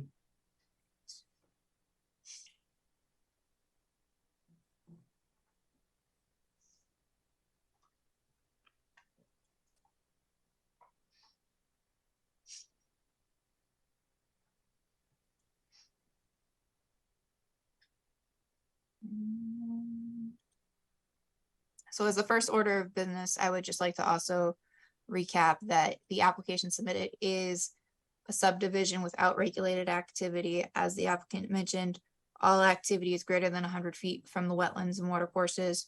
The last time the commission reviewed the application, that was also the case, and the commission did debate a little bit whether it was a subdivision with regulated activity or a subdivision without regulated activity. I told them to submit it as subdivision without regulated activity since that's what the commission decided last time. Unless any of the commissioners take issue with that, we'll assume that's the proper way to go. And the conditions that I draft are based off of that assumption. So again, I go into a little bit about the wetland information. On page 2 of the project narrative, they stated there's no proposed wetland area or upland review area disturbances associated with the proposed plan. Lots 7 through 11 are encumbered by upland review area that is associated with 3 ponds that are located on the adjacent properties. As such, the deeds for these 4 parcels, 5, but will contain language with respect to the encumbrance so that any potential buyers and or future homeowners are aware that future activities may require them to obtain a permit from the Inland Wetlands and Watercourses Agency. So that's not a deed restriction, but it is language on the deed to make purchasers aware that there are wetlands that are regulated relative to the subject property. So going down to the possible conditions for consideration, standard pre-construction meeting, erosion control inspection, stormwater inspection, and final inspection. Since it's subdivision without regulated activity, lots 7, 8, 9, 10, and 11, all the lots that definitely have upland review area, shall have inland wetland applications submitted for review of the individual lot development. No work is to occur on these sites until such approval has been issued. A copy of the deed language mentioned on page 2 of the August 22nd, 2022 project narrative and sequence, which is what I just read previously, is to meet with the approval of the IWEO, which is the Inland Wetland Officer, and Town Council, and is to be filed on the land records. So that basically gives us a chance to look at it and make sure that it is in fact what we thought it was going to be. Copies of the filed deeds and associated subdivision maps shall be submitted to the Inland Wetland Agency prior to start of site work and submitting application for building permits. 4 is a general condition regarding the fact the commission has reviewed the subdivision as a subdivision plan, and that all the site grading, stormwater management, and design aspects have been reviewed to work together, and that everything has to be developed so that it continues to work together as proposed. Therefore, clearing limits, grading, erosion control measures of the entire site must comply with the approved subdivision plans. requires that all lots, even the ones that are greater than 100 feet, have their final site plan submitted to the agency so that we can double check that the grading doesn't deviate and send the drainage somewhere different than where it was reviewed to be going. No new activity shall commence on a lot unless full subdivision site is in compliance with the permit and erosion controls are in good working order. Number 5 was just a point of clarification. It calls for inlet protection on the site plans, but I didn't see it called out specifically on the catch basins, which might have been an oversight as far as the correct page. So just to make sure it was clear, inlet protection shall be installed and maintained in all catch basins installed on site and adjacent to site entrances on Cherry Hill Road and Autumn Ridge Road until completion of the project and site stabilization. 6, all roof and footing drains which discharge to daylight shall have an energy dissipator installed, which can be confirmed during the individual site approval process. There was only one I saw that didn't appear to have the energy dissipator specifically called out for. And then I would also recommend the commission consider a condition number 7, essentially that should the open space be privately owned by a homeowners association, a conservation restriction shall be placed on the open space and filed on the land records after review and approval by the Inland Wetland Agency and Town Council. This is Commissioner Bassett, but yeah, I think 7 is a good addition. A question, I guess, on the site, given the size of the site. And I think there was mentioned that there was not a lot of mature trees on the site. Is the plan to clear cut and then put the road in, or what actually is the construction aspect of this? Would you like me to answer, Jamie? I'll answer. The intent, and we actually, within the set of plans, we have a specific sheet for the S&E development, S&E controls for the road construction. So the intent would be to install a road, get the utilities in and get it to binder course. Then sell off or develop lots depending upon how the applicant and or developer decide to proceed. But we want to get the road in, get our detention basin in so we can control our runoff, and then proceed with the development of the lots. Everything else will be piece by piece. The lots will be piece by piece, yes, but the road should go in as a whole, the utilities, all that is key. And since we are pulling most of the utilities down from Autumn Ridge, we need to get that taken care of. We also have to deal with the 2 driveways for the neighbors. So we, there should be no intention of trying to build a lot without having that road to binder course. It would literally be a mess. And given the way the site slopes and to where I would be against trying to open up lots before this road gets to binder course. Appreciate the comment. Thank you, sir. We've had some experience where that wasn't the case. I know. And as far as clear cutting goes, as I mentioned earlier, there are mature trees where I'm showing tree line, but the majority of the interior is really scrub growth, so in this case here, you can kind of see along these lots, along the rear of these lower lots, 7 through 11, where the tree line is, and then north and west of that, kind of going through where the original homestead was, that's just secondary growth because it hasn't been mowed. No one's taken care of it in years. So it's all that reeds and vines. So there's really not a lot to be saved there. And as we go through and do the road and then look at individual lots, if there happens to be an individual tree that is worth saving, obviously we'll save it because it is less expensive for a developer to save a tree then cut it down and then have to install a little 2.5-inch sapling. So I'm never a proponent of clear cutting a property, and we definitely won't be clear cutting this property either. So thank you.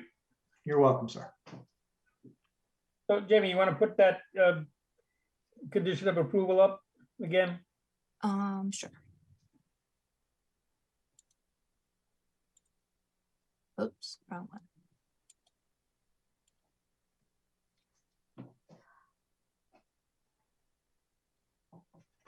And that would be something that Jamie Frederick and the wetland agent, that's generally something, especially based off of past experience, that we would go over during the pre-construction meeting to just remind them, hey, you've got this first phase, you have your erosion control plan for putting in the road, that's what you're doing now. Yep. On this particular site, I think it works out pretty well because the main part of the site has been by and large disturbed previously. So it's mostly herbaceous growth. And then I think as far as the scrub shrub, it's mostly autumn olive, if I remember correctly, which is an invasive. So there's no issue really with having that taken out, but it also shouldn't make it too hard for them to do the grading activity for the road without feeling that they need to do additional disturbance beyond where they're proposing. Okay.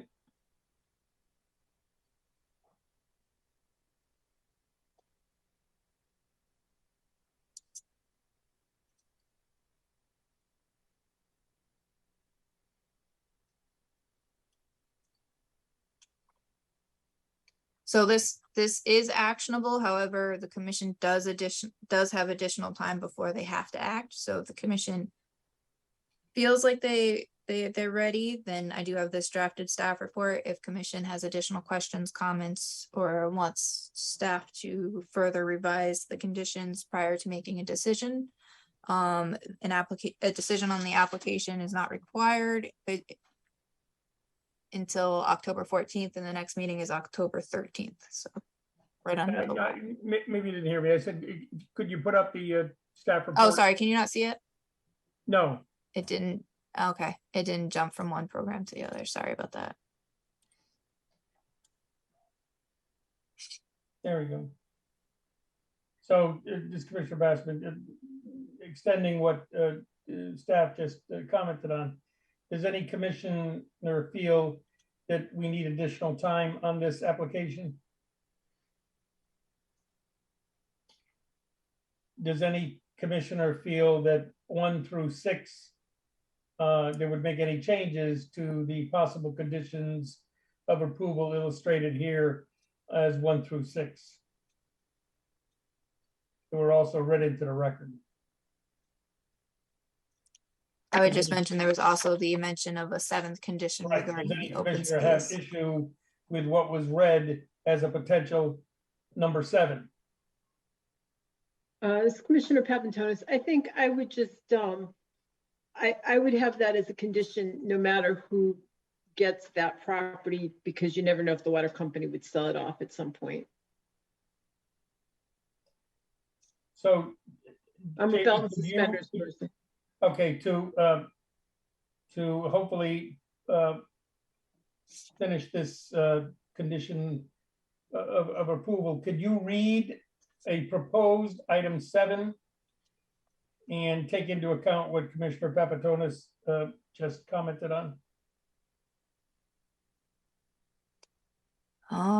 Okay, so I guess a possible language could be a conservation restriction language shall be implemented for the open space property. Language shall be reviewed and approved by the Inland Wetland Agency and Town Council prior to implementation. Does that do it for you, Commissioner Papantonis? I think so. Are there any other conditions that commissioners feel need to be added?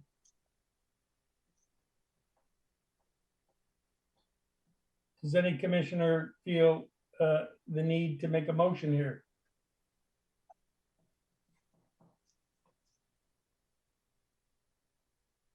Commissioner Begeman, I'll take a stab at it. I make a motion that we approve Inland Wetlands 220705, 175 Cherry Hill Road subdivision with the conditions 1 through 6 as printed and 7 as read into the record, as well as the standard conditions of approval. Is there a second on that motion? Commissioner Papantonis, I'll second. Any further discussion on that motion? Jamie Frederick in the wetland agent. I'll just mention standard conditions and general provisions in issuance of all permits. Would also. Do both commissioners that made motions accept that amendment? Yes, Commissioner Begeman. Commissioner Papantonis, yes. Okay, we'll take a roll call vote. Commissioner Papantonis, Yes. Commissioner Finaro, Commissioner Finaro, yes. Commissioner Begeman, Commissioner Begeman, aye. Commissioner Basserman, aye. Okay. Thank you all. Thank you very much for your time, ladies and gentlemen. You have a wonderful evening. You too. Commissioner Begeman, thank you for that motion. Oh, welcome. All right, we have inland wetland 220801, 290 Pine Orchard Road, modification of inland wetland 210102, artificial turf. Jamie Frederick in the wetland agent. It's my understanding that the applicant team could not be present this evening. We did receive some materials from the applicant regarding responses to questions and also a test of runoff from the turf used on site. Let's see.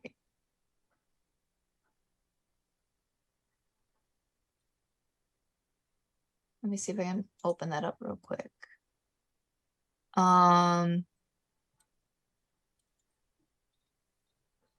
And then I do also have a staff report if the commission feels like they're ready to make a decision, or I told the applicant that if there were additional questions that couldn't be answered because they were not here, that the item would be continued to the October meeting. But I told them we'd give it a go. When were you told that the applicant could not make it? I was told via email. What?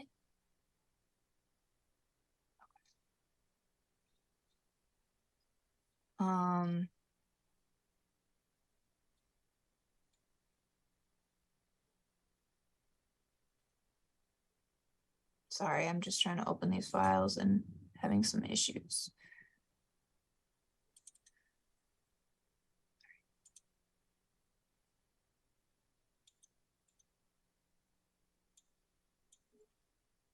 So just as a quick recap, permit was issued for an in-ground pool, a garage, and some other site modifications. Upon inspection, there was a question along the process as to whether a turf could be used in lieu of the proposed patio. I told them to submit some information. Somehow that got lost in translation. The turf got installed. I thought it could be a modification to the existing permit. The commission reviewed and determined it should be a new application based on the unknown information regarding the usage of artificial turf. So since then, the applicant has submitted information regarding the fact that by using the artificial turf, they're actually decreasing the impermeable area on the site. There is a bit more artificial turf than what was originally proposed for patio. However, the artificial turf is restricted to the area around the pool and as an alternative to a patio. Let's see, I'll pull up the site plan real quick to refresh everyone's memory. Is everyone seeing the site plan? Mm-hmm. Yes. So here's the swimming pool. Artificial turf is the area with the little tufts of grass kind of looking symbol around it. This is where the retaining wall was, pretty much as proposed, a little bit of modification. And then the stormwater management, which is as proposed, and then their planting area. And then you can see wetland flags 10 through 1 is the edge of the wetland area associated with the pond on site. So the commission had asked for some more information regarding the chemical makeup of the turf and some additional questions. So in response to what is a turf made of, according to the manufacturer, the turf comprises two main parts, the yarn or the grass and the backing. The yarn is made of polyethylene and polypropylene monofilament. The backing is made from a polyurethane and a polypropylene all materials in the making of the turf are non-toxic. How long has the product been on the market as it relates to research available information on the product? We just got a response of the products have been on the market for at least 20 years. How does water runoff infiltrate through the turf? The turf backing contains drainage holes every 4 to 5 inches. Drainage rate is 30 inches per hour per square yard. The sub base that was prepared for the turf consists of 3/4 crushed rock and stone dust, gravel fines. The turf and sub base allow for drainage. And then I added not raised at last week's meeting, but raised at the July meeting. Has there been any research of the particular product or products made from the same materials regarding microplastics and stormwater runoff? And the response to that was, please see the attached chemical testing report for the subject product. According to the report, no detectable leachates are present in the product. Based on these results, it can be concluded that the product is chemically inert. And then if you go to the test results, they're showing what the limit is and what was observed. So it didn't, I didn't dive into this very much, but it doesn't show that it exceeds any thresholds or that it's near any measurable thresholds. As you can see, it looks like a lot of them don't have a threshold, but also it's pretty fairly low numbers. So I'm not sure if the commission has any additional questions, feels additional information is needed. I think one of the things the commission should consider as part of this application is, I get the concern for not wanting artificial turf to pop up everywhere and anywhere. I think it's important to consider the application of the turf and what it's being used for, and the fact that it is being used as a patio alternative, that they're not redoing their entire yard with it. And I think it's also kind of, yeah, I guess that's all I have for now, unless the commission has any additional questions. Well, this Commissioner Bassman, I guess from my standpoint, you know, the comment was, hey, this may be okay, but before you do anything, let us know. Well, it was put in, and now we're getting the let us know. From the let us know, there doesn't appear to be anything that is that jumps out of the page and says stop. And certainly I don't have any information external to this that would indicate that this is a problem. So for me, it was the process that was the issue, as opposed to the actual material. Now that this test results and those kinds of things and the questions have been addressed, it's too bad this wasn't done prior to installation.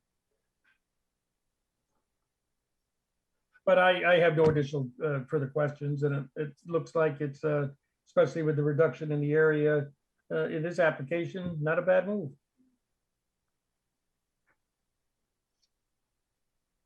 Anybody feel different?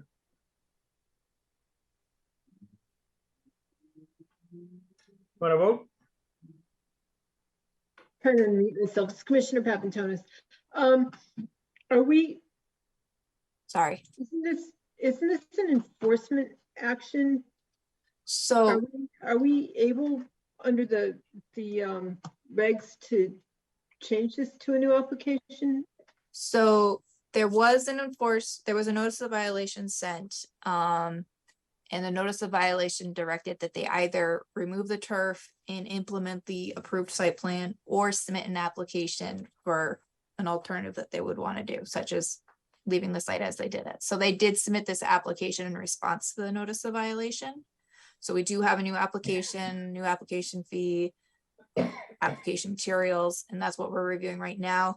Later in the agenda, we do have that notice of violation on the agenda as well. not to jump ahead, but essentially, however the commission determines on this application would ultimately determine whether or not that notice of violation is resolved. And just to be clear, Mr. Bass, just to be clear, approval of this inland wetland 220801 would vacate the NOV. Am I correct on that, Jamie? That would be my recommendation, should the commission decide to approve the application.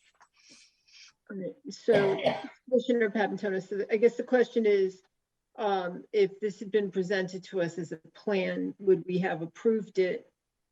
Well, And, I right? think it is being presented to you as a plan now. It's a new application. This is what they're proposing to do, and the commission is looking at it now, whether or not this is an acceptable site plan.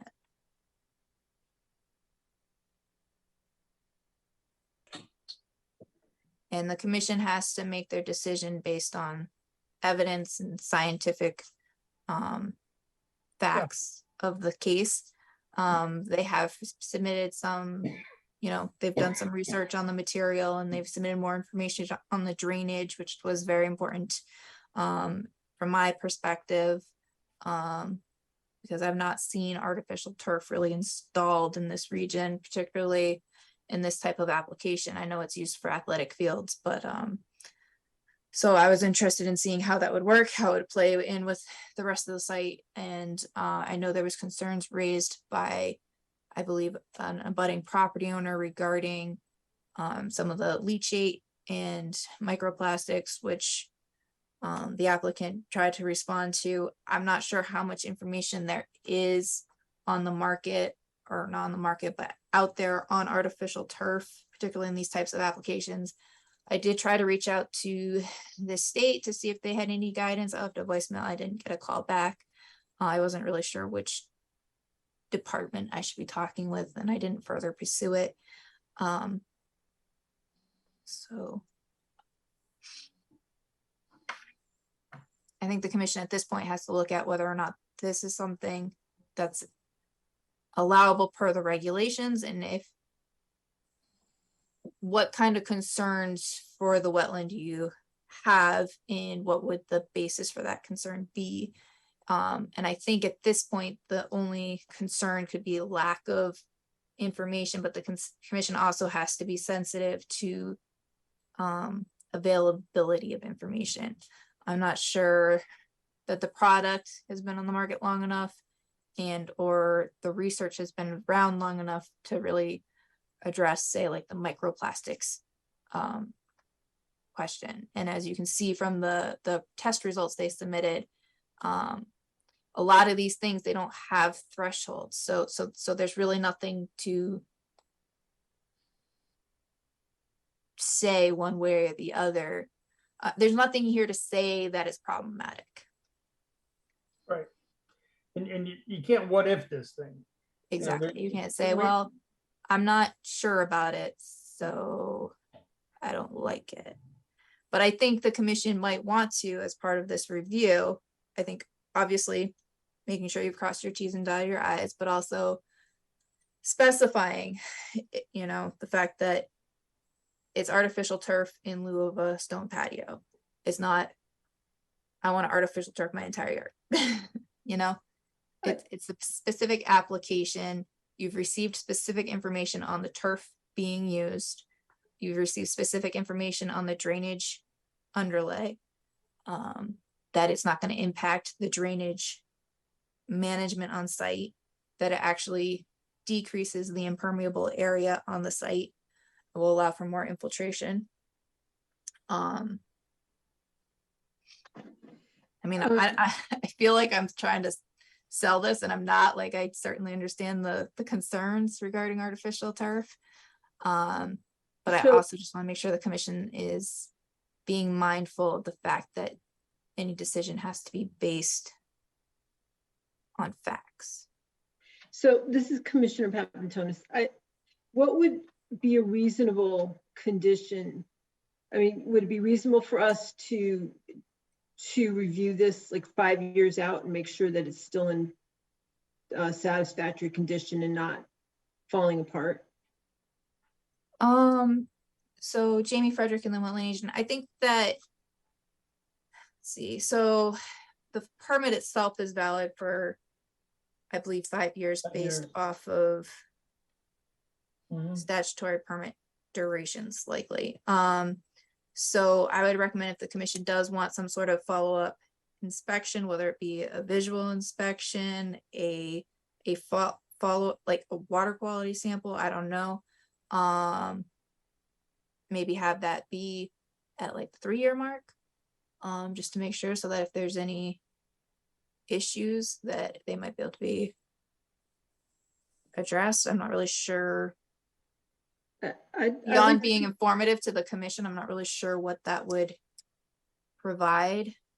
It would help the commission make decisions down the road on this kind of thing, but I think, it's not like in 3 years, I don't think if the commission were to approve this application, I think the commission would be hard pressed to tell them in 3 years they had to Rip it up. remove it. This is Commissioner Papantonis. My only concern is, or my major concern is its proximity to the wetlands. The pond is right there. So I would like to have I would like to see some kind of a condition on this for some sort of review at a 3 or 4 year mark to make sure that we're not putting micro whatever into the pond, and that it's not deteriorating and damaging the wetlands. This is Commissioner Basserman. Jamie, given Commissioner Papatonis' concern, I think it's probably a legitimate concern. How about if we crafted a document to be reviewed at the next meeting, which indicate the rationale for moving ahead with the application, and then the addition of a monitoring of the artificial turf, I guess 3 years out, as a condition of approval. And then we'll deal with that at the next meeting when we've got something tangible to look at, and make sure that we address the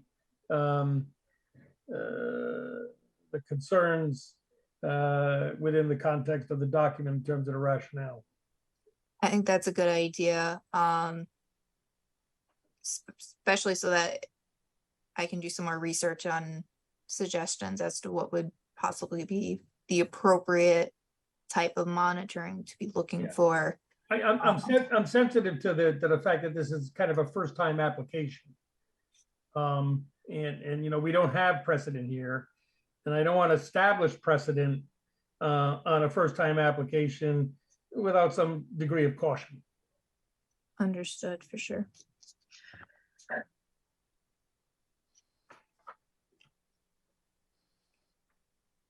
Any other comments on the commission? This is Commissioner Begman. That's what I was thinking, is that it's hard to put conditions if we don't know what we're looking for. Right. So you need a scientist who knows about, you know, polypropylene and polyethylene and what happens over time. It might be one, I don't know when those studies that the company gave could be that they were done right when the stuff is new, and we know the plastics degrade with time, or so, but as to what specific conditions, we don't have that information as what to do, so. Right. We're all learning here. Yeah. All right. All right, so continue to the October 13th October meeting. meeting, and staff will get some more information for that. Okay, we have next up BRIW 220801, 4581 Short Rocks Road, which is the supply ponds replacement of a pole bridge over Pine Gutter Brook. And I think we've seen this. Yeah, Jamie Frederick and the Wetland Agent. Richard Shanahan provided the commission with an overview of the project at the last meeting. I don't think the commission had any significant outstanding questions. However, the application was for receipt and was not actionable. It is actionable tonight should the commission determine they have the information that they need. Let me pull up plans real quick to just. I'm actually sitting in for Rich. Welcome. So I'll Mr. pull up the Holden. plans, and then if the commission has any questions, I will let you Okay. respond Yeah. to them unless there's anything specific you'd like to bring up to the commission while I'm pulling everything up. Oh, I think he said he submitted everything. He's actually out of the country, so he just asked me if I'd sit in if there was any questions. All right, so the site is the supply ponds. You've got kind of the main parking areas, so the northern parking area relative to the proposed site location. They're looking to replace Pole Bridge. They had submitted an application previously to replace the bridge and also do some kind of shore armoring. And there were some questions regarding how effective that would be. So at this point, they're looking to just replace the bridge to help make sure that there's safe and accessible access across this watercourse area. And well, I can add a little to that. The current poles there are 24 feet and the ones that we have coming in are 32 feet. So you're looking at 8 more feet, so 4 more feet on each side. So that should help with, stability and, being set further inland. And we have a system already proposed with Jim Boyd and the contractor that's doing the building. And the access will be the same access that is used to clean out the temporary sediment trap. This is the existing bridge, and as was just mentioned, the bridge will be a bit longer, which will help with kind of the longevity of the replacement. This is an alternative bridge that has been used, but I think one of the concerns Richard raised is it's not very, you have to get off your bike, or for somebody that might be unable to do stairs, having the more flush bridge would be easier. And I guess currently my mountain bikes are cutting through the water course in an area where there's some clearing. So they're trying to prevent that given the impacts to the water course. And also there is some debris in the water course that could potentially, that they were concerned with. So this is an example of the new bridge that they're looking to do with hand railings and whatnot. The only impact to the water course really would be any shading from the bridge. There's a bridge there that they're looking to replace pretty much in kind. I'll stop talking and see if the commissioners have any questions. This is Commissioner Bassman. I guess looking at the pictures that Jamie just put up, is there a benefit, and I don't know how wide that bridge is that we looked at, but right, is there a benefit to keeping that more shallow than wide to yes, discourage non-pedestrian traffic across that bridge? I know exactly what you're getting at, and we definitely are taking measures for that. We're either going to put ballards or large granite boulders at the ends so that pedestrians and bikes can get by. But the as you know, in the upper part of the supply pond, the upper loop, so to speak, we've had an issue with some illegal ATVs, and we're trying to discourage that down. We had never really had much in the lower part, but yeah, so we're going to take measures with that, and we are going to leave it a little more narrow. And instead of having 2 poles, as you saw in that photo, we will have 3. Thank you. I don't have any additional questions. Any other commissioner want to ask Mr. Tolbert any questions on this? This is actionable, you said, Jamie? Yes.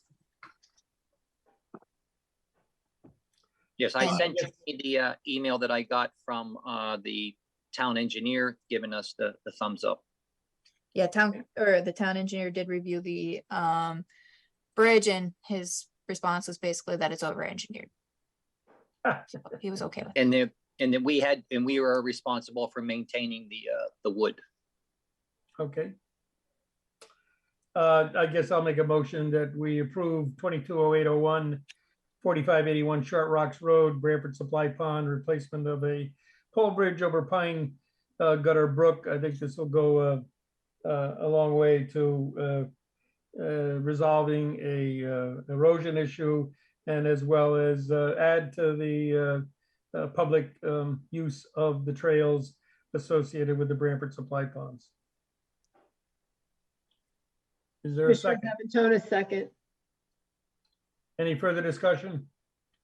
All in favor? Jamie, Frederick, and the wetland agent, real quick. I might just add real quick that as conditions of approval, a preliminary site visit with staff and a final inspection be required. Okay, with that amendment, I accept that amendment. I accept that amendment. Any further discussion? Commissioner Papantonis, Commissioner Papantonis, aye. Commissioner Finaro, Commissioner Finaro, aye. Commissioner Begeman, Commissioner Begeman, aye. Commissioner Basserman, aye. Thank you for your interest and effort here, Mr. Tolbert. All right, take care. Bye-bye. No.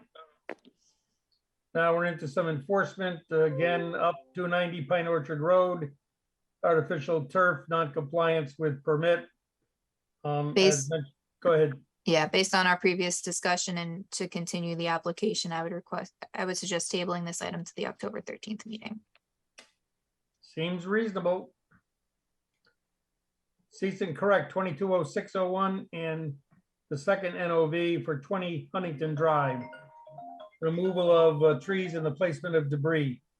Looks like we have a restoration plan. Jamie Frederick, Inland Wetland Agent. So at the last meeting, the commission received a copy of a report from the soil scientist that was hired by the applicant in response to the violation.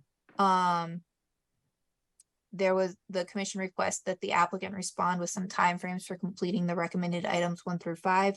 I did receive an email today from the property owner, and I prepared a brief memo to try and outline those points in the responses and staff recommendations.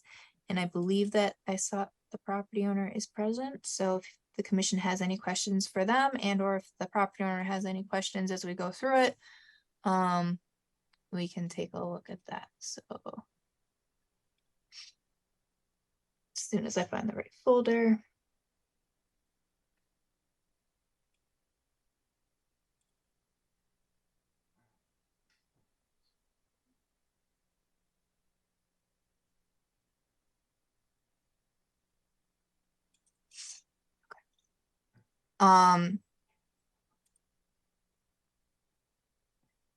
To recap for the commission, there was some vegetation removal back in 2019, 2020. And then there was some additional vegetation removal more recently, which was the second notice of violation. The commission was not getting the timely responses they were looking for. So the cease and correct order was issued.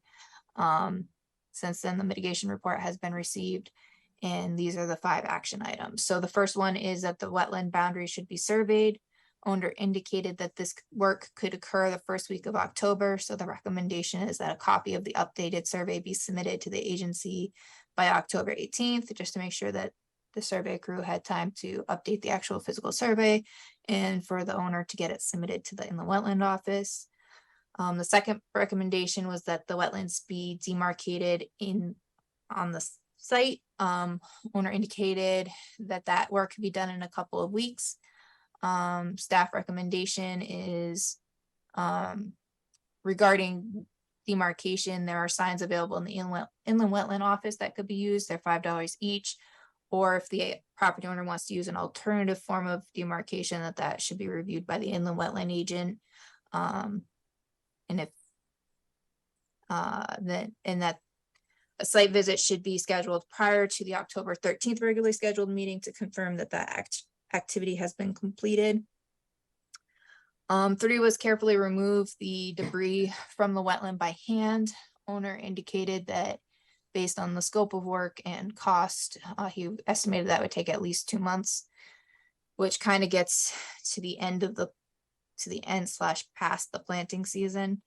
So the recommendation is that activity should start as soon as possible as weather allows, and work should be completed so that plantings can occur after completion of removal activity and no later than May 30th, 2023. If the activity can happen this fall, it would be great and it would be ideal.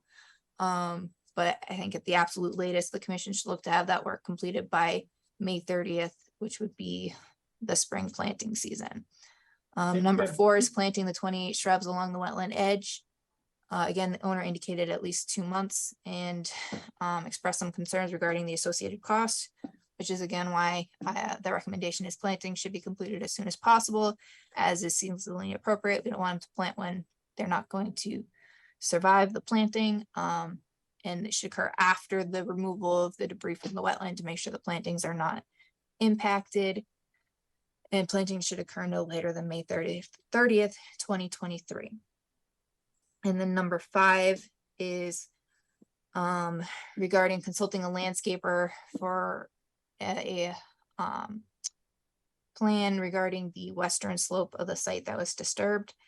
That plan was to address whether or not topsoil needed to be brought in and how to control the invasives on that slope, and essentially an alternative to fill that space. So the recommendation, or the owner indicated that they have met with 2 landscape professionals and they're waiting to hear back. Staff recommends that the plan addressing the concerns raised in mitigation requirement number 5 be submitted by October 6th for review at the October 13th meeting. Final judgment on time to be reserved until plan is received. Anticipated recommendation for completion no later than May 30th. Oh, that should say 2023. And then I also recommend that a final inspection be completed. Of completed work shall be scheduled for no later than June 2nd, 2023 to confirm compliance with completed items. So that way the commission can be updated at the June meeting. And then I think the commission may also want to consider whether it's appropriate to specify what happens if these deadlines are not met. Yeah, this is Commissioner Bassett, but before we do that, I guess, Jamie, do we have some risk if we do the removal portion without putting the plantings in? Yes. So if, say, the removal starts this season, I think as long as they're planting early in the spring planting season, it should be fine. They just need to get those plantings in close to the completion of the removal. Well, that's what I mean. Suppose they started at, October, and, we've had decent weather, Yeah. and you get the removal done, and then you've got basically nothing there to hold the winter, rain, snow, whatever, until you put the plantings in the spring.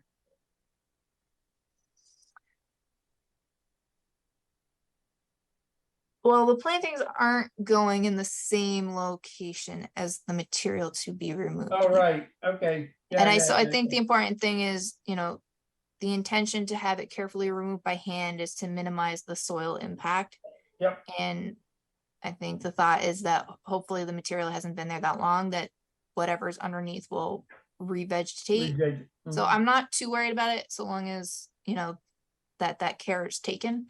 But I still think it's important to get those shrubs planted relatively soon, because those plantings are going to help prevent any invasives that might be there from fully flourishing and taking over, because while it's not the same area, they're adjacent, and I think that it would offer that little bit of protection, particularly as the plantings are being maintained during that initial transition from, the shock of transplanting the shrubs. Yep. But, there's a fair amount of activity that's got to occur on this site with some pretty specific dates. So I think my main concern is making sure that it's done by the spring planting season, so that way everything's resolved before we go through next summer. Yep. I'm hesitant to say it all has to happen this fall, because that is very tight, and also the concern of financing was raised. So I think by allowing it to spill over to the spring planting season, it gives a little bit more time to plan that out. So I mean, alternatively, we could just get rid of the as soon as possible and change everything to say, my only concern about waiting to remove all of the debris until the winter and or spring is if conditions don't really allow for that at that time frame, then they get hung up. You Well, know? and excuse me, Commissioner Basserman, I mean, this has been percolating along here for a bit, so. I think it's probably going to be easiest to actually remove that. When I say as soon as possible, I think probably generally speaking, like November, December is going to be the easiest time frame because that's going to be after leave off. Things are going to be somewhat drier, somewhat firmer from being cold, but not frozen, particularly like you get into December. So I think the winter could be a good time to remove some of these debris materials. I just don't want them to wait until the spring when everything gets super wet and is not workable. So. Well, what do you want to do? You want to put activity should start as soon as possible, no later than?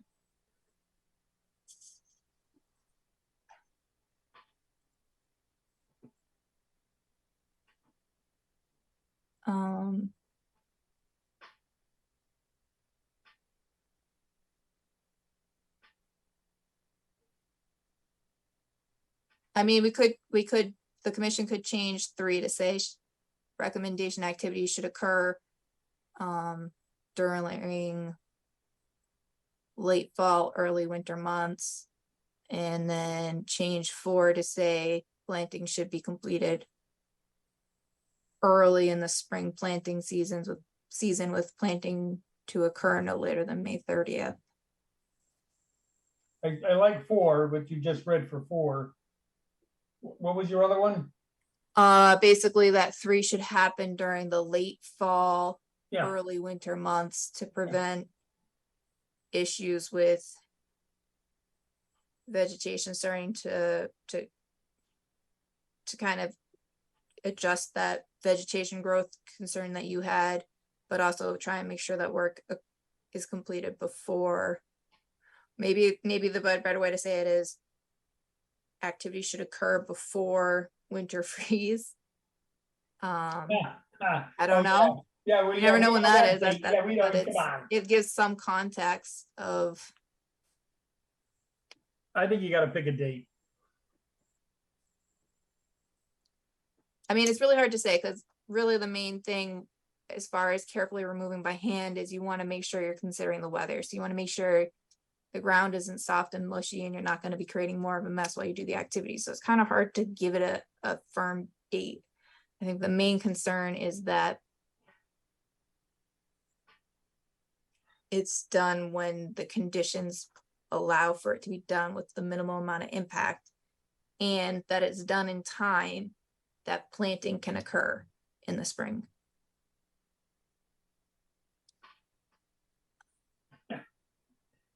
I don't know, the commission could say. What does anybody else feel? I mean, December 15th. That seems late to me anyways. Or, I mean, before your December, you could say November 30th. I don't know. Commissioner Papantonis, how about just before the December meeting, our December meeting? So the December meeting is on the 8th. So generally the week before, so December 1st. That works for me. All right. I guess I could live with that. This is Commissioner Papantonis. I have a couple of questions also. I don't remember, but I think December 1st is a good date. I don't remember what restrictions we put on the 28 shrubs, whether we specified what they should be. And the other comment I had is up ahead, we're supposed to get a report on October 18th, but we're meeting on the 13th. So is there any way to move that up a week? It's a little higher up. Oh, the survey? Yeah. So that I think is really kind of more of a checkbox. I don't think that's something the commission, so that's basically the wetland flags that were placed in the field by the soil scientist should be added to the soil or to the survey. we could put October 12th and maybe just note that should the delay be on the surveyor's end, that would be understandable. So that hopefully it's available for the commission to look at the 13th. But if they're doing the work the first week of October, I think the way that the dates work, it makes it kind of tight. And Okay. I know the surveying companies are really behind, and it's possible they could have it ready for the 12th, but I also want to be reasonable to what the industry Because we, is. But this Commissioner Bassel, I guess what we could do in A is say owner indicated work can be done by first week in October. If this work is not completed during this week, notify inland wetland agent. Well, so I mean, okay. So yeah, I guess the other question is whether or not the field work is going to be just done the first week, or the field work and the survey will be done the first week. I think that's what I'm getting hung up on. So we'll put number 1, we'll say October 12th. Does that work? Yes. And then contact IW office if delay and then this Commissioner for Papantonis again. surveyor. You said to schedule a site walk before the 13th. So if those things aren't done, or if some of the stuff isn't done, then do we need to move that date? But days are getting shorter too. So a site visit, not a site walk. So that would be a site visit with staff. The commission wouldn't include the commission. Okay, unless the commission thinks that that's necessary, but no. That was basically so that staff can report back to the commission and say, yes, we've gone out there and they have marked the wetland with signage.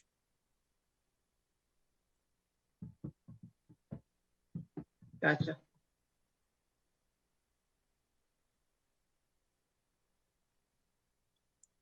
And then your last comment down the bottom of the page was, and failure to do this results in what? Last line. Yeah, so I don't know. I mean, this has been kind of a drawn out process. I feel that the commission is starting to get some responses, but it's important that we keep the ball rolling. So I don't know if the commission wants to, specify failure to meet the deadlines. May result in issuance of fine, or But when it's already a cease and correct, right? It's already a cease and correct. You could say failure to meet the deadlines could result in filing of the cease and correct on the land records, which wouldn't be necessarily a financial burdensome upfront, but it would also be something that would help light the fire of this is important, it needs to be resolved. Or the commission can specify that should another deadline not be met, additional action will be taken, and leave it open-ended, but just say, hey, we're taking this seriously. It needs to be completed. Keep in touch. If there is anything that, make sure that communication is open and that steps of progress are being taken. Maybe soft pedal from my standpoint, maybe soft pedal a little bit and say, commission understands that the applicant or the violator, however we say it, will keep informing the commission should any of the dates noted above are in jeopardy. Okay. Yeah, I mean, this Commissioner Papantonis, and we do have authority to issue fines, so I'm not afraid to say that failure to comply will result in the commission enforcing the fines that pursuant to the regulations. But I'm sure that we want compliance. We don't want the money. Obviously, the main goal is compliance, and there's already concerns over financial issues. We don't want to further stress the owner out. We want to make sure we get to a resolution, but we also want to make sure there's progress in the correct direction. So I think it's just important that the applicant is, or the property owner is aware that these are the anticipated timeframes. We can, you know, maybe kind of bridge the two and say commission understands owner will keep commission informed of any timeline issues, and that failure to do so and or comply with the timelines could result in additional enforcement action, which is already, that language is built into the Already a cease part of and the correct cease and order. So correct. it's just Yeah. repeating and reiterating. Just because it Yeah. hasn't happened yet doesn't mean it can't happen. The commission isn't looking to do it at this time. We're looking to work with the property owner and get this to a resolution that works. Yep. That work for the commission? Does, yep. Anybody feel different? Commissioner Papantonis, I agree. Next up, cease and correct 220701. Oh, Wait, before we head on,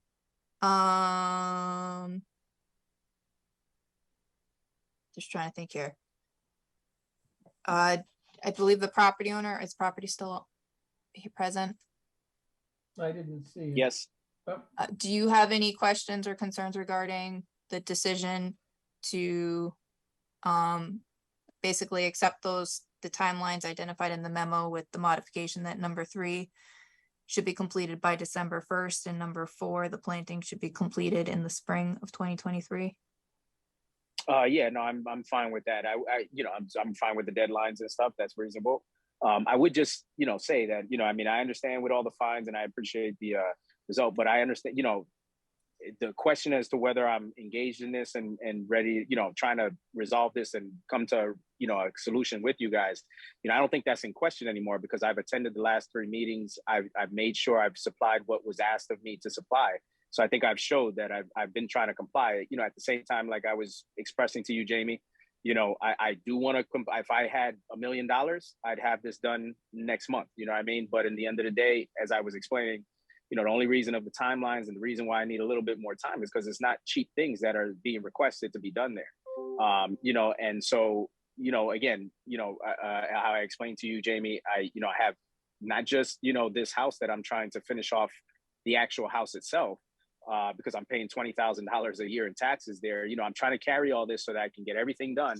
So that's why I was saying, if I had the money, I would absolutely have already complied with that and had everything, whatever they cost or whatever it was. But, that's the only thing that's holding me up is that, this takes organization. It takes me getting quotes because everybody's coming in super high with a lot of the stuff that needs to be done there. And as you guys have seen, the area that needs to get covered is extensive, especially with the slope of that mountain. So, again, trying to comply and make sure that I'm on top of this and doing what I can to make sure I get this done. I've reached out to the surveyors and all that. So I should be, and I'm staying on top of them. So I absolutely will let you know if there's any kind of discrepancy with that, But again, I just want to reiterate to the commission that it's not that, I've been here, I've been coming to the meetings, making sure I'm present to make sure that I'm hearing what you guys have to say and trying to comply with everything. The only thing that's holding me is, like I said, sometimes with some of these things is the financial constraint. So I will be working on that. And again, keep you guys abreast of everything that's going on, and keep moving forward. great to hear. Thank you. Absolutely. Cease and correct 220701 6 Partridge Lane. No clearing and earthwork within a conservation deed restricted area. We had a just cause hearing continuing from our July 28, 22 meeting.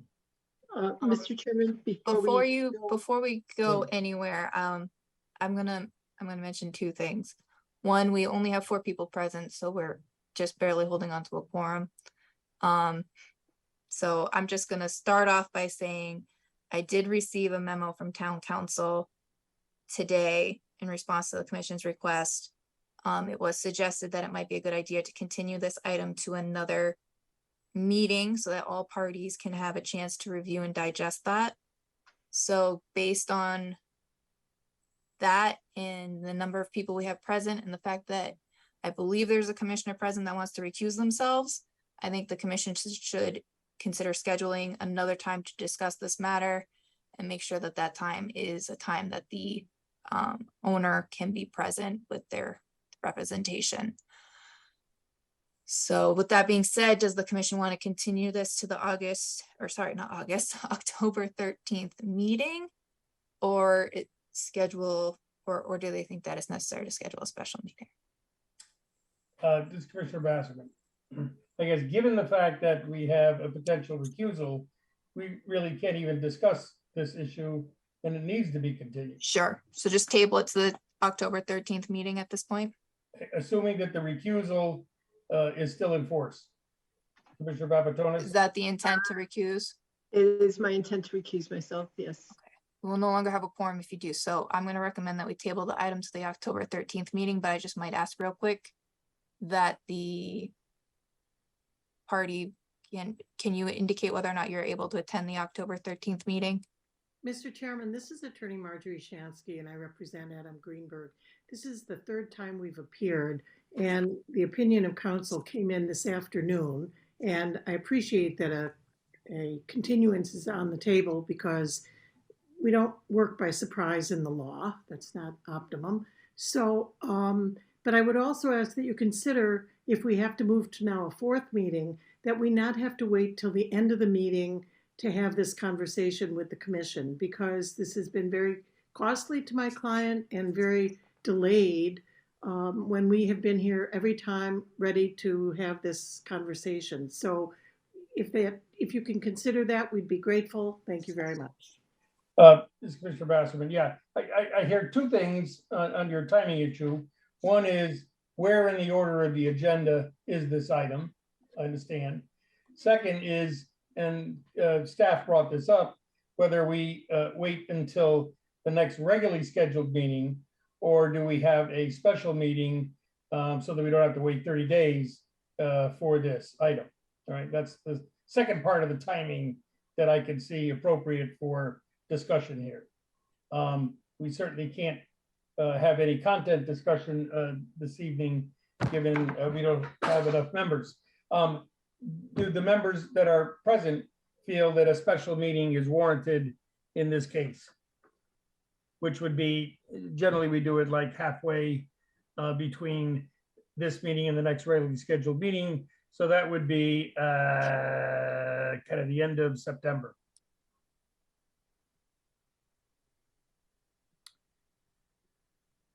I'm abstaining, so. Right. Commissioner Papatonis, you're recusing, I understand. Commissioner Begeman, what do you feel about a special meeting?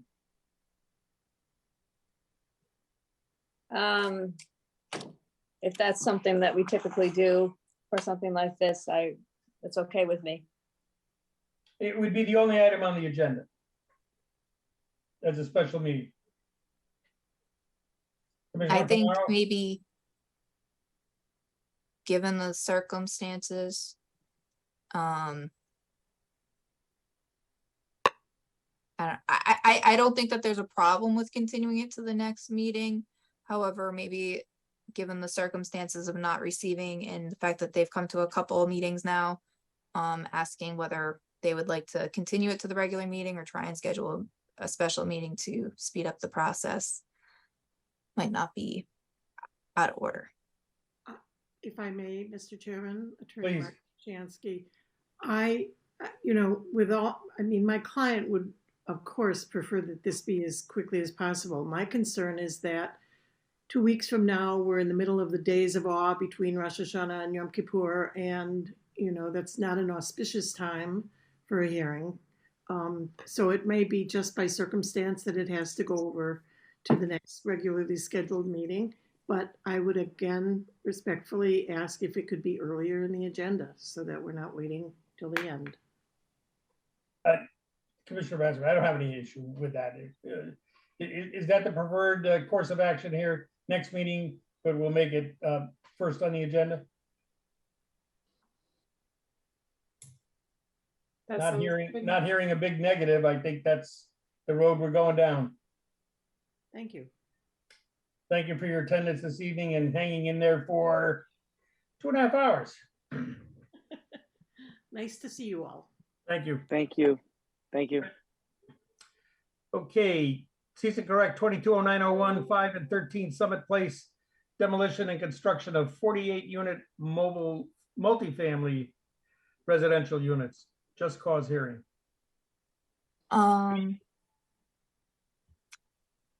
Jamie Frederick, inland wetland agent. So on Tuesday, you guys may have noticed we got a little bit of rain. 5 and 13 Summit Place is a site that was somewhat recently approved for a multifamily housing development. There was a building on 5 Summit Place to be demoed as part of the overall site project. The building was demoed, however, much of the infrastructure remains. The pavement areas, the catch basins within the pavement areas, curbing, all that.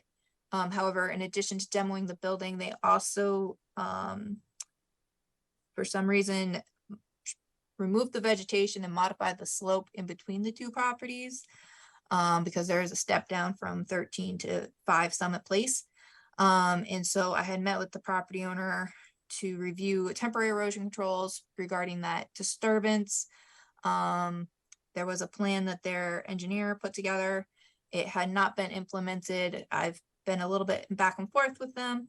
And this past Tuesday, they did have an overtopping of the temporary sediment trap, which resulted in discharge of stormwater from the site, which was sediment laden, discharging on the slope above the wetland area, which is probably about 50 feet away from the wetland. So I did issue a cease and correct order, basically requiring that the temporary erosion control plan that was designed by the engineer be implemented. And I believe I gave a deadline of next Tuesday or Wednesday.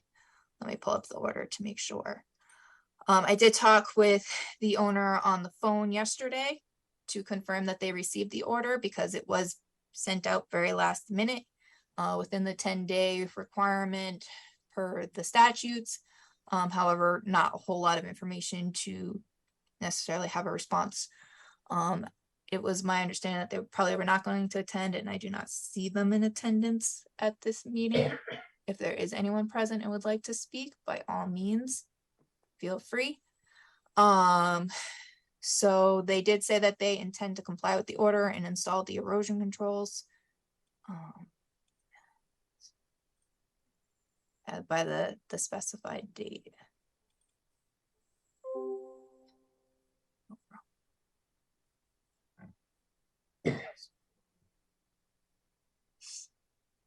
Cease and correct order identifies the plan, temporary sediment trap, no erosion controls, cease any further activity. They weren't really doing any further activity on site aside from site stabilization.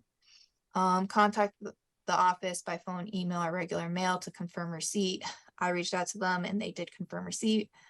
And they did imply that they were looking to comply with the order, which specifies that the erosion controls as shown on SKC 01 shall be installed as soon as possible and no later than September 13th.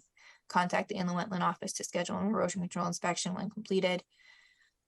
If general site work is not scheduled to commence within 60 days from September 6th, then see the disturbed hillside that runs along 5 and 13 Summit Place shared property boundary with a seed mix to establish vegetative cover. An erosion control measures such as erosion control blankets or a bonded fiber matrix shall be used to protect the slope until vegetation can establish. And then the fourth one.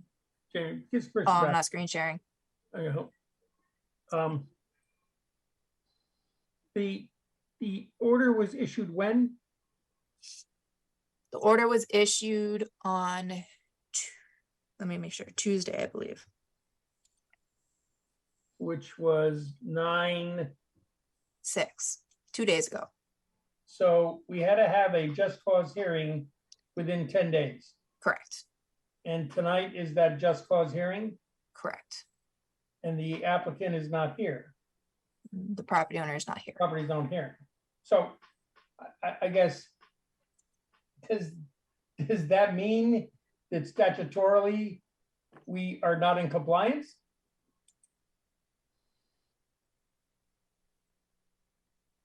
So there's nothing that requires the property owner to be present. I think that it is I thought the idea was it had to be balanced. You had to give Yes, the. no, so it is a just cause hearing. And I think it is appropriate to make sure that the property owner has the ability to respond. So I think the important facts here are I reached out to the owner to confirm that they've received the order. Which you And acknowledged. they've acknowledged that they have and that they intend to comply with the order. So I don't think it would be inappropriate. They also knew that the commission was meeting this evening. I don't think it'd be inappropriate for the commission to make a decision on this. And I think given the oddity of the situation where they're not present, which it does not always, there's been other cases where they're not present. Oh, okay. All right. The commission could say, should, you know, I don't know. I mean, particularly if you're looking to modify the order, if you're looking to uphold and modify the order, it might be good to say the commission, you know, if that's the case, that you uphold and modify the order as however you modify it. And should the owner have any concerns with the modifications, that those concerns will be heard at the October 13th meeting. Okay, so do you have something prepared that the commission can look at as to where we go from here on this cease and correct? Yeah, so 1 minute. I'll pull up the cease and correct order. Yep. All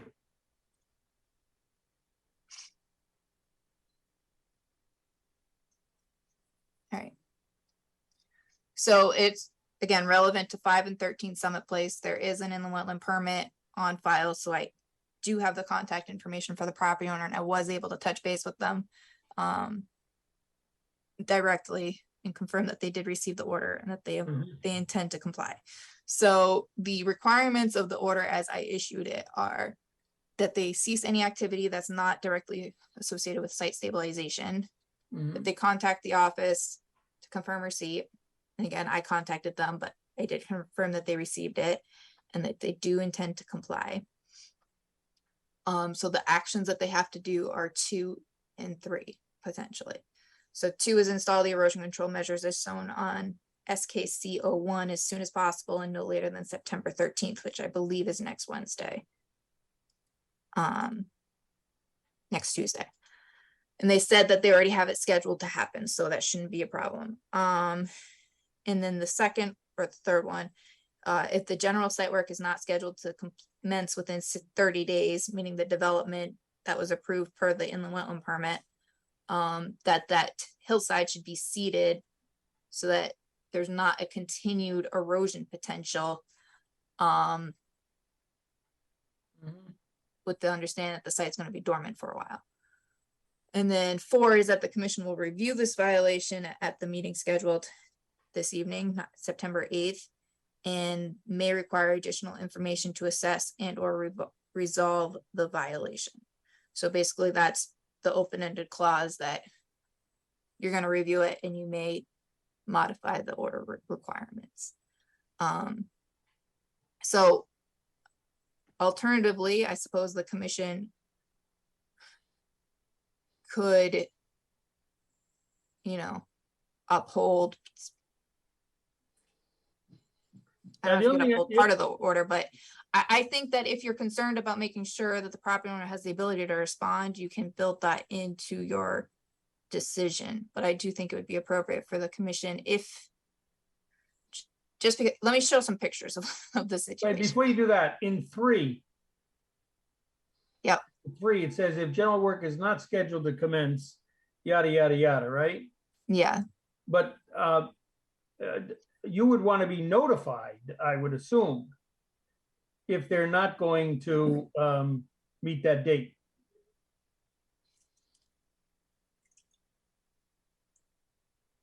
Yeah. I don't see that in there. That's the only reason I raise it. Yeah, so I think that that's essentially when I do the inspection for the erosion control measures is when I would look to touch base on that. But if the commission wanted to build a date into that as part of decision, that certainly is something that could happen. And the reason why I threw that in there is because the site has been in its current condition for months now.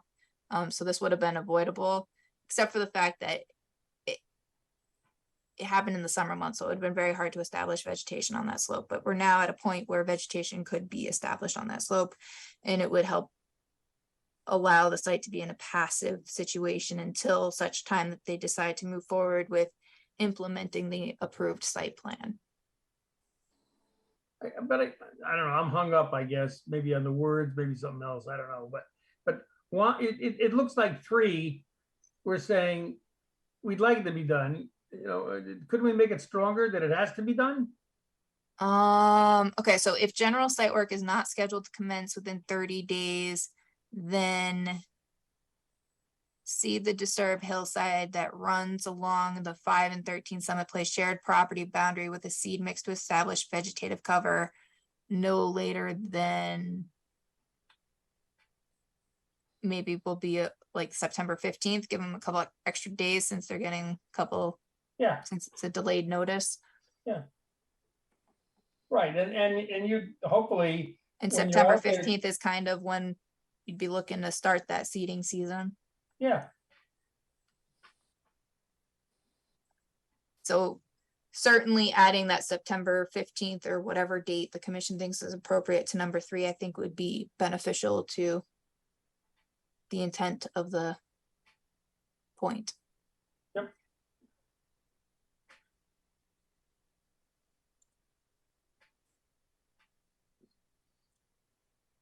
Anybody feel differently? Oh, my goodness.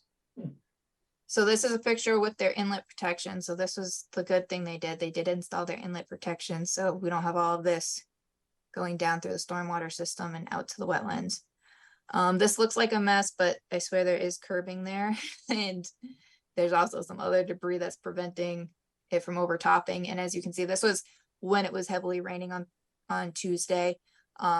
It wasn't ponding enough to be overflowing through here. So I don't think beyond the fact that it's a mess that this is a specific issue. The issue is with this temporary sediment trap, this earthen berm is on a, right below that, you can see this tree that got pushed over. It's just a steep slope drop down to the wetlands. And in this far corner over here, the water was cutting through and going down the hillside. Given the super wet conditions from having as much rain as we did that day, and the soils on site and the conditions, I didn't want to make anything worse trying to see what was actually happening over there, but it was very clear that the water was spilling through from that corner. This is upslope. This is a slope I was talking about that has been disturbed, that I'm recommending if they're not continuing with, if they're not going to start the actual site work, should be vegetated to help prevent any further issues.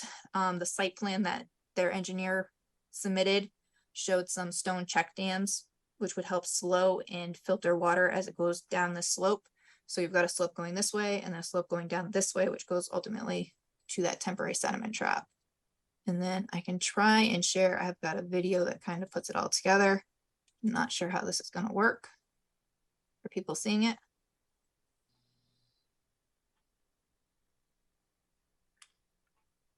Are people seeing a video or no? No. 1 minute.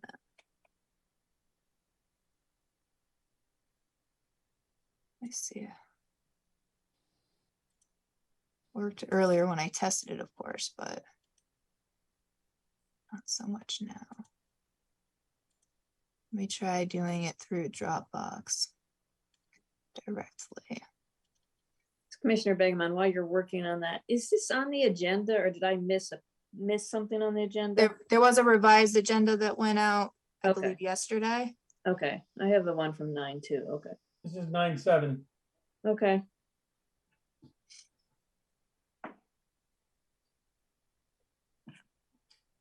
I should have said that in the beginning, Commissioner Begum. Okay. All right. Are people seeing Yes. the Dropbox? Yeah. So this is that hillside, the temporary sediment pond. And then the far corner where it was overtopping down the slope.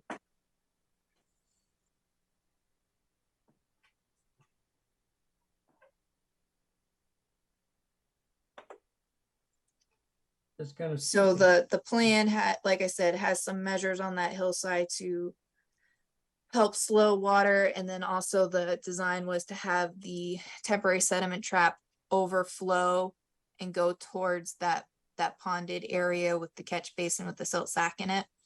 But as an added measure, if they're not looking to start site work in the foreseeable future, it just makes sense to throw some like annual ride down or something like that to make sure that they don't have issues while they're not actively out there and keeping a, close eye on things.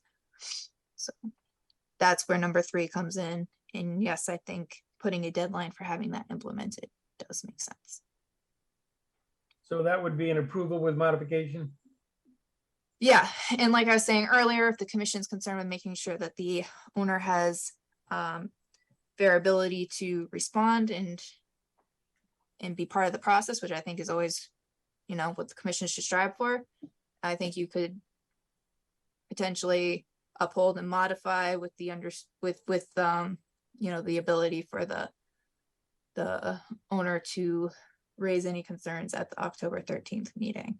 But those deadlines should still be met, and it sounds like he's not going to have an issue with it.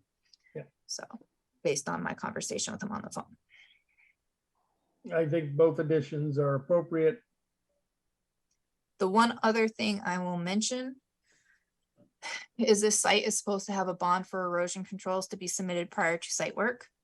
Usually we don't require that prior to the demo of a building, particularly if the rest of the structures are staying in place.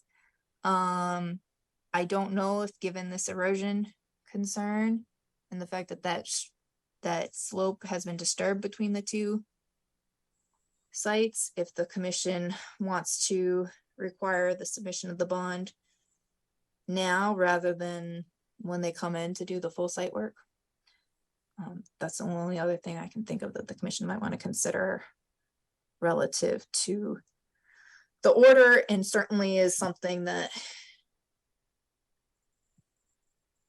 might be more contentious and something the owner would want to discuss at the next meeting. Why don't we put that on the agenda for the next meeting? Okay, so in addition to the follow-up of this, I can also send them notice that the commission will assess whether the bond needs to be submitted for the project at the October meeting. Yeah, but we wanted to do that with the presence of the property owner.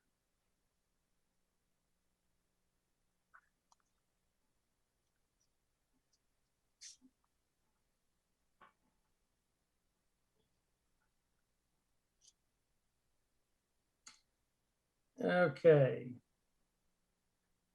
We have some other business. Well, before we move on, so this is, since the commission is making a decision whether to uphold and modify or overturn, I think that a motion should be made. And if you want to make it open-ended, the commission can identify that they're open to discussion at the October 13th meeting, should there be any concerns regarding the modification to the order.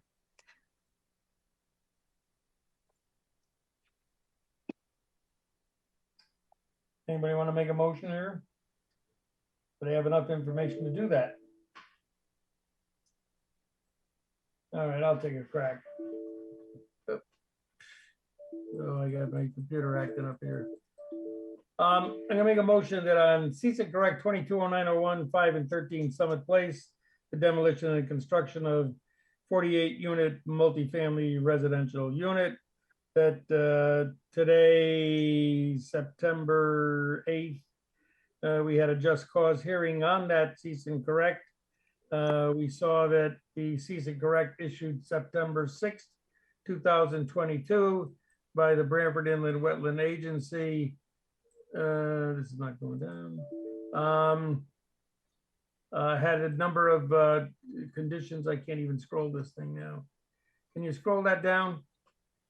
And it indicated 4 items of work to be completed.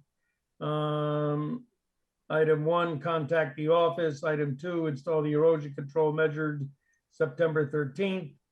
Item 4, general site work to be completed by, what was the date?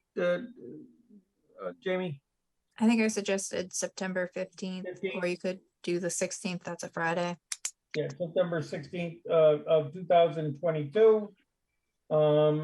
And we would add an additional comment on item 5 that the commission will be discussing this at the October 13th meeting. And the presence of the property owner would be appreciated, as we will also be discussing the need for a bond for this activity. Did I leave anything out?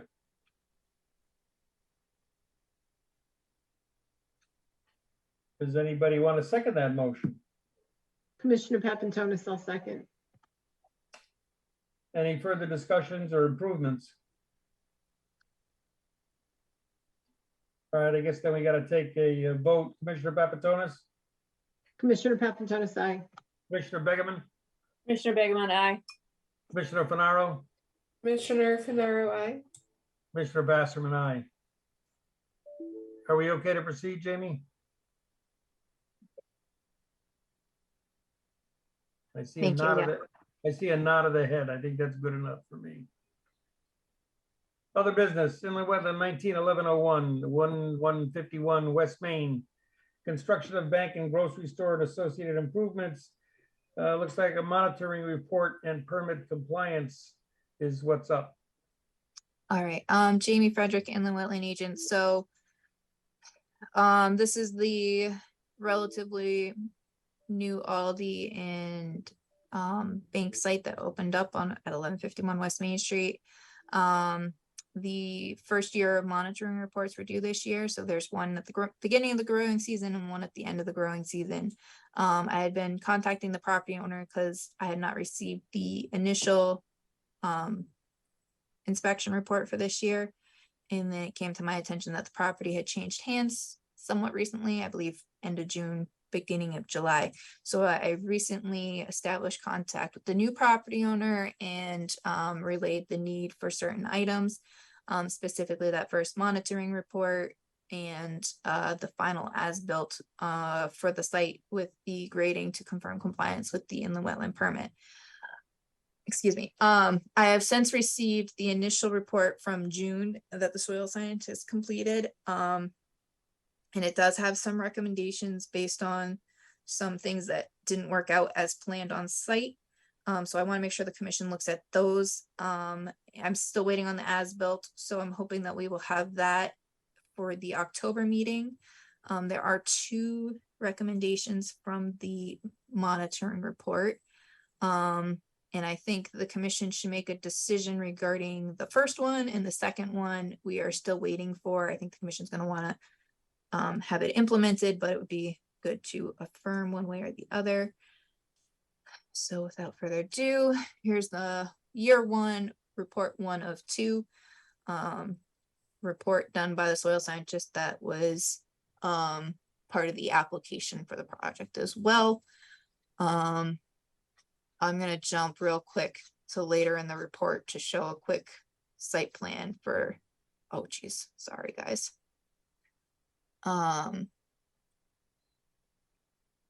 So for those who are not familiar or may need a recap, the Aldi and the bank are in the front, and then in the way back, almost by Home Place, is the mitigation area. So here's the wetland area, Home Place is over here, and this is the wetland creation area. So as you can kind of maybe guess from this, this area over here has been identified as an area of deficient soil and hydrology for wetland plants. So a lot of there's 2 things. One is it was a lot of plugs in the wetland area. So some of those plugs were not identifiable early in the season. So we don't have great numbers on that. And I think the second report is going to be key in further identifying that. But a lot of the plugs in this area, there was some concern about survivability. So I'll jump to the recommendations. 1, invasive species control should be initiated, a plan for control should be developed and executed by a licensed pesticide applicator familiar with invasive control. I have been contacted by BL companies and informed that they are working on this. They did not think they could have it ready for the meeting tonight. I have not received it, but I'm hoping to receive it for the October meeting.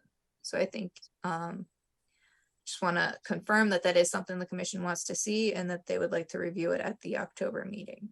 Does that seem appropriate? It's affirmative. All right. And then the second one is addressing the portion of the creation area that appears to be slightly higher and where soil appear to lack sufficient organic matter is more challenging.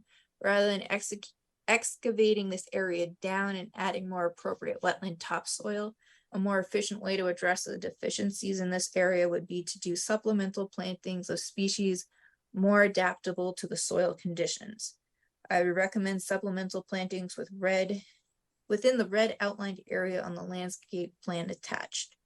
And he's recommending gray birch and red maple based on the existing soil conditions and the ability of these plants to do well in that kind of condition. So basically they would be going back to this.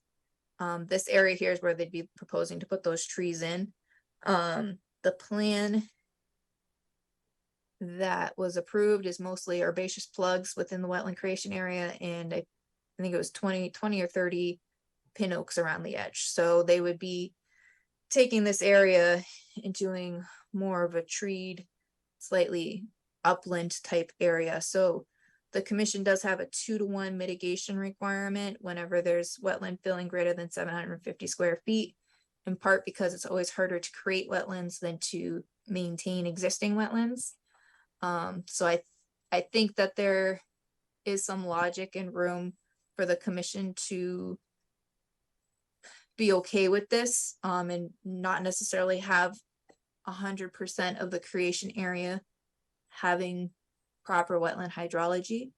However, it's certainly not something I was willing to okay at the administrative level. So I just wanted to check with the commission. Are you okay with them enhancing that with more appropriate plants for what the current site conditions are?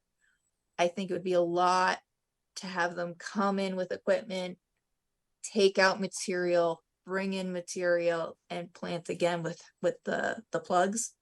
So it's different than what was initially proposed, but they're trying to work with kind of what they've got at this point.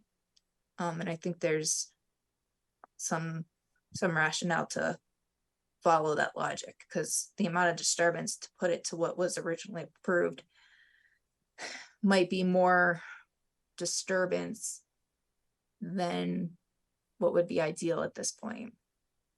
Commissioner Basserman, I guess, do we still have as a permit condition 85% approval? 85% survival? Yeah. Yeah, survival. I'm sorry. So that's kind of where I think it gets tricky. So here's the survivorship. They have, at the time of the inspection, all of the pin oaks were doing fine, which are the tree species. And then the plugs, you can see they have either not identifiable before fruit. So in June they weren't identifiable. They couldn't indicate what the survivorship was. And then you can see excellent survivorship on a handful of them and no survivorship on. I guess what I'm getting at, Jamie, is your comment was you didn't want to administratively approve, something that was X% survivability without the commission kind of reviewing it.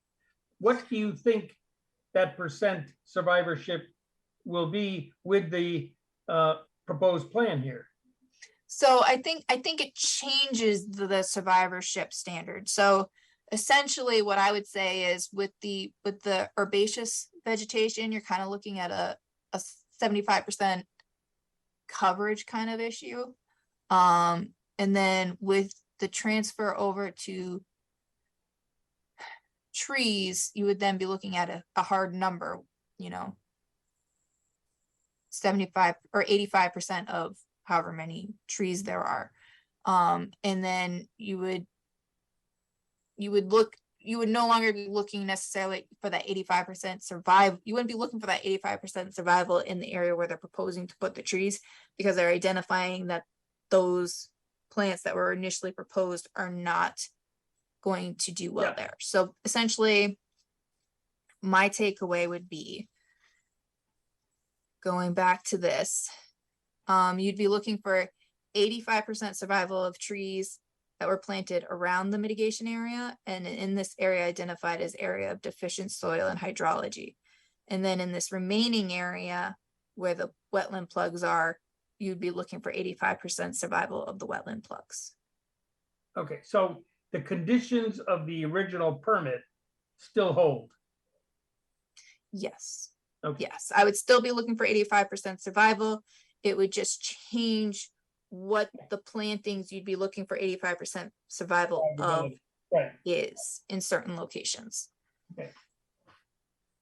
And I'm just gonna, so that, let's see, photo 1 is looking, you can see the arrow, it's looking towards this area of deficient hydrology.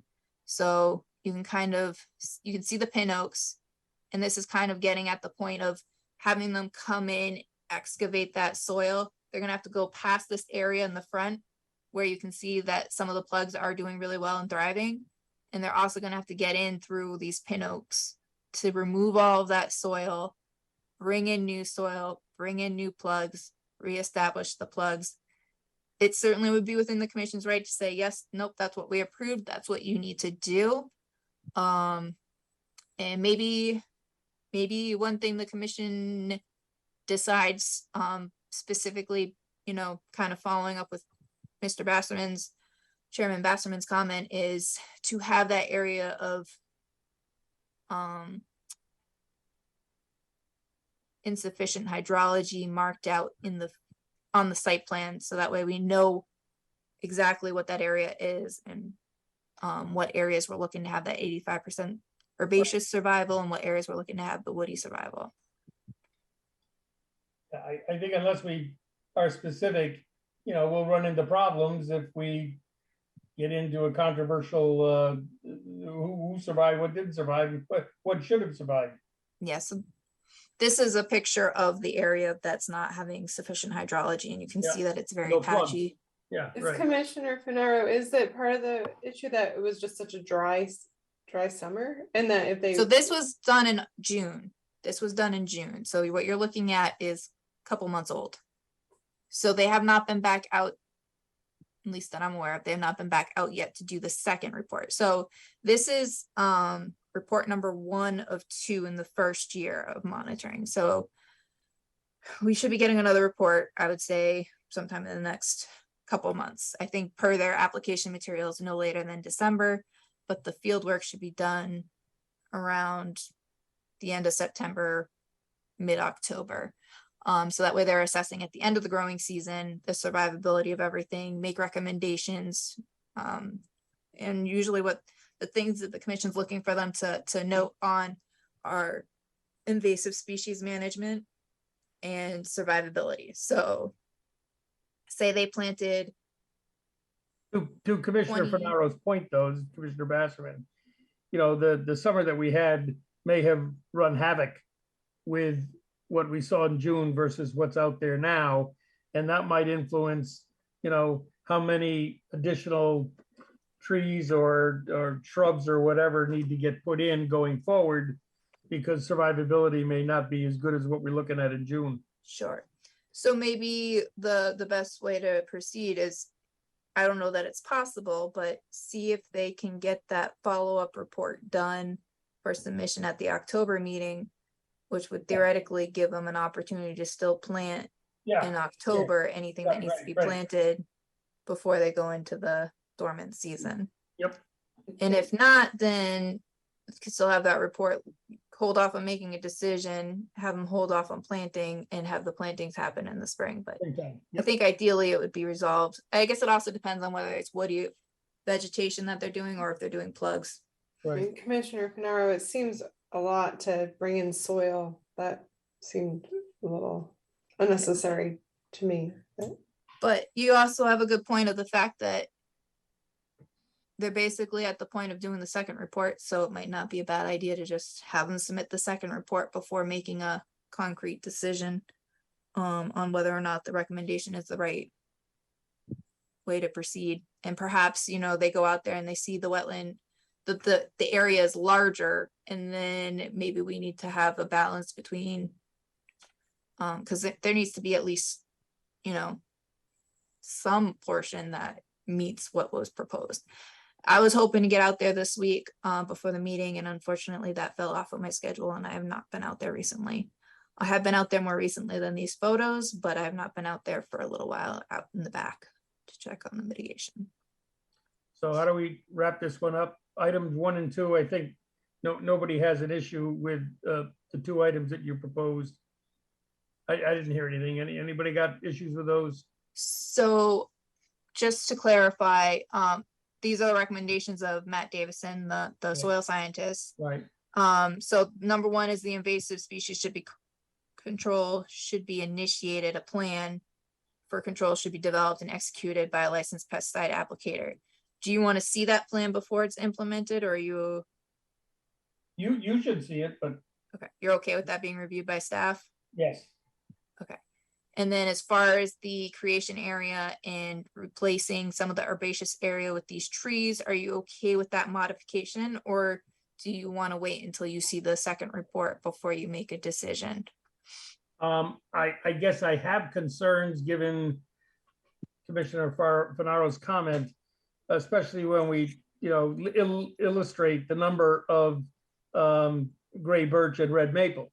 And as you point out, if the area is larger, that may change. So somewhere along the line, I think staff hopefully can review the report submitted for the October meeting and confirm or modify with the owner the number of trees, I guess, that are being put in the creation area.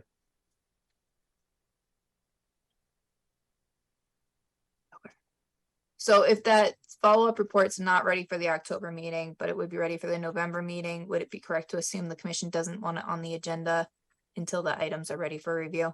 Yes, that good. So we'll aim for October, but if not, we'll do November.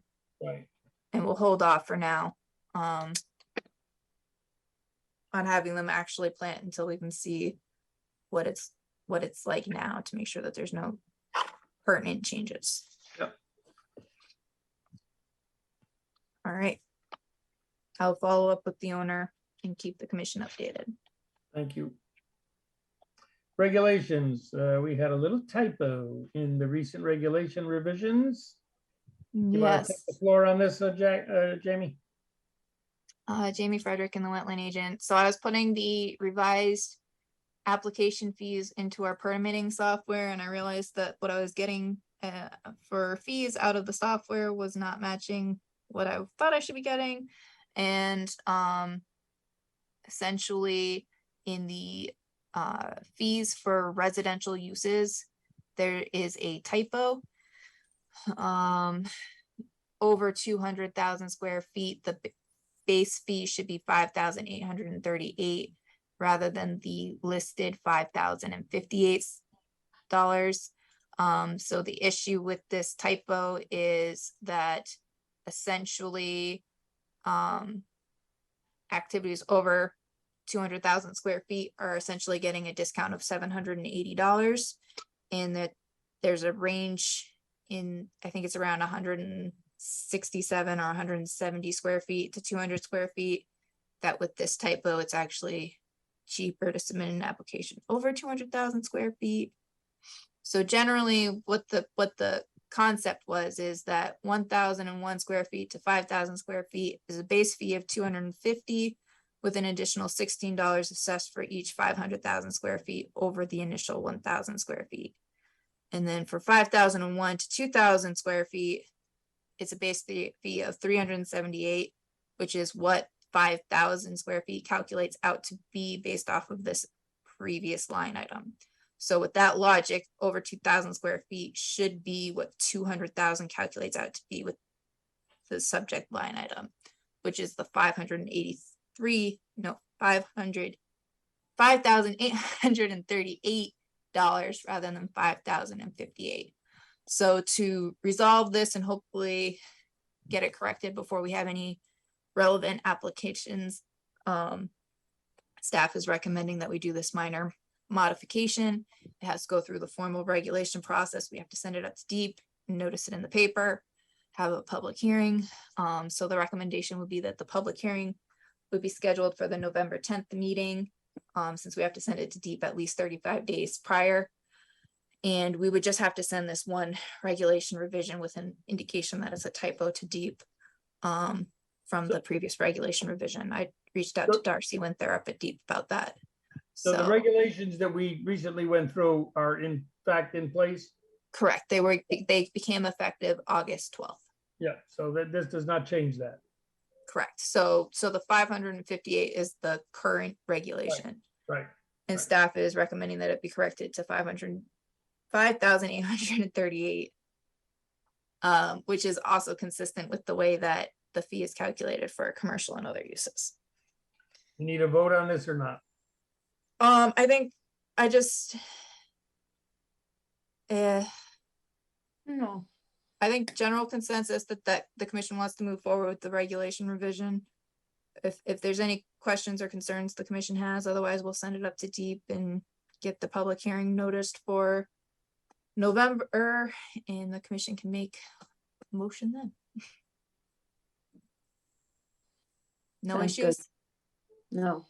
All right, so we'll send that up to DEEP and schedule it for November. Sounds good. The application form, which is a revised application form, which shows how the fees were calculated. We have a new one. Yeah, so this is, I'm sorry to do this to you. It's a very minor change on the fee page of the application form. I just added, if greater than 1,000 square feet, round to the nearest 500 square feet for that fee we were just talking about, to try and help prevent getting fractions thereof that are not consistent with the regulation. The regulation does state to round to the nearest 500 square feet over 1,000 square feet. We just didn't put on the application form. So it provides the applicant that information on the subject application form, and it prevents us from getting the wrong application submitted or having to tell them, well, I'm sorry, you were supposed to round to 500 square feet. You owe us this, or we owe you that. Does the commission want to see it real quick, or not? Or are they okay with that change? We do need a motion that is the process for changing the application fee per the regulations. I make a motion that it's Commissioner Vasserman. I make a motion that we change the application form to round up to the next 500. Is that what it's? If greater than 1,000 square feet, round to the nearest 500 square feet, added to line item 1 on page 3 of the application. What she said. Commissioner Papantone, second. Is there, okay. Any further discussion? Commissioner Papatonis? Commissioner Papantone, aye. Commissioner Begeman? Commissioner Bergman, aye. Commissioner Finaro? Commissioner Finaro, aye. Commissioner Basserman, aye. Okay, you got an agent approval, which we talked about. This actually was not brought to the commission previously. However, there was a violation for 32 Penn Road, so the commission is somewhat familiar with the property. There's an existing shed on the site that is immediately adjacent to the wetland. They're looking to replace it with a larger shed, but put it in a location further away from the wetland. So I took the compromise and reviewed it administratively, as it should have less impact on the wetland. As part of the replacement, they do propose to remove the shed that is immediately adjacent to the wetland. Yep. And last correspondence and announcements, we obviously copied it from the August meeting because this is the September meeting. We do not have more information because there hasn't been more information. However, there is a link to the Kakiwik website in the Dropbox should any of the commissioners want to follow up on it. And we will send out an email when we become aware that there is more information. I believe that the date is October, yeah, it's right here, October 29th. Yeah, this is the first in-person meeting in a couple years. The last couple years have been virtual meetings. This is the 50th anniversary of the Wetland Act in Connecticut. So there's a keynote address and a variety of subjects that'll be posted on the Kakiwik website, which is caciwc.org. Generally, they start at around 8:30. It's on a Saturday. Lunch is provided. Rounds up about 2. It's going to be in North Haven at what used to be the was it Ramada Inn on exit 12, and I think somebody else owns it now other than Ramada, but that's where it's going to be. Subject, they talk about wetland science as well as regulations, laws that were changed in the legislature that might affect us, etc. So it's a good way to spend a Saturday morning. Okay. Thanks. Anything else, Jamie? That's all that we've got on the agenda. Thank you for hanging in. It's 10:10. Is there a motion to adjourn? Commissioner Begemon, make a motion to adjourn the meeting. Way to go. A second? Commissioner Papantone, a second. Couldn't get that out fast enough, huh? Good night, everybody. Thank you. Good night, all. Night, everyone. This program was brought to you in part through the support of the Town of Branford. Watch town meetings and other videos on demand at branfordtv.org.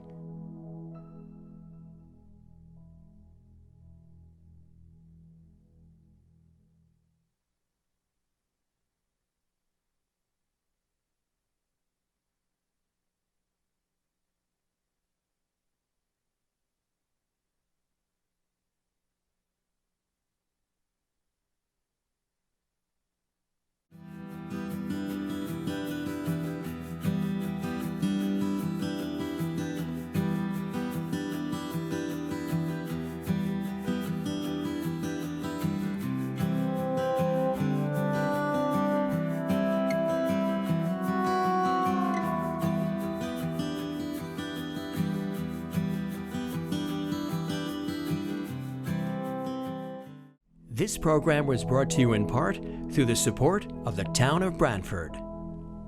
Watch town meetings and other videos on demand at branfordtv.org.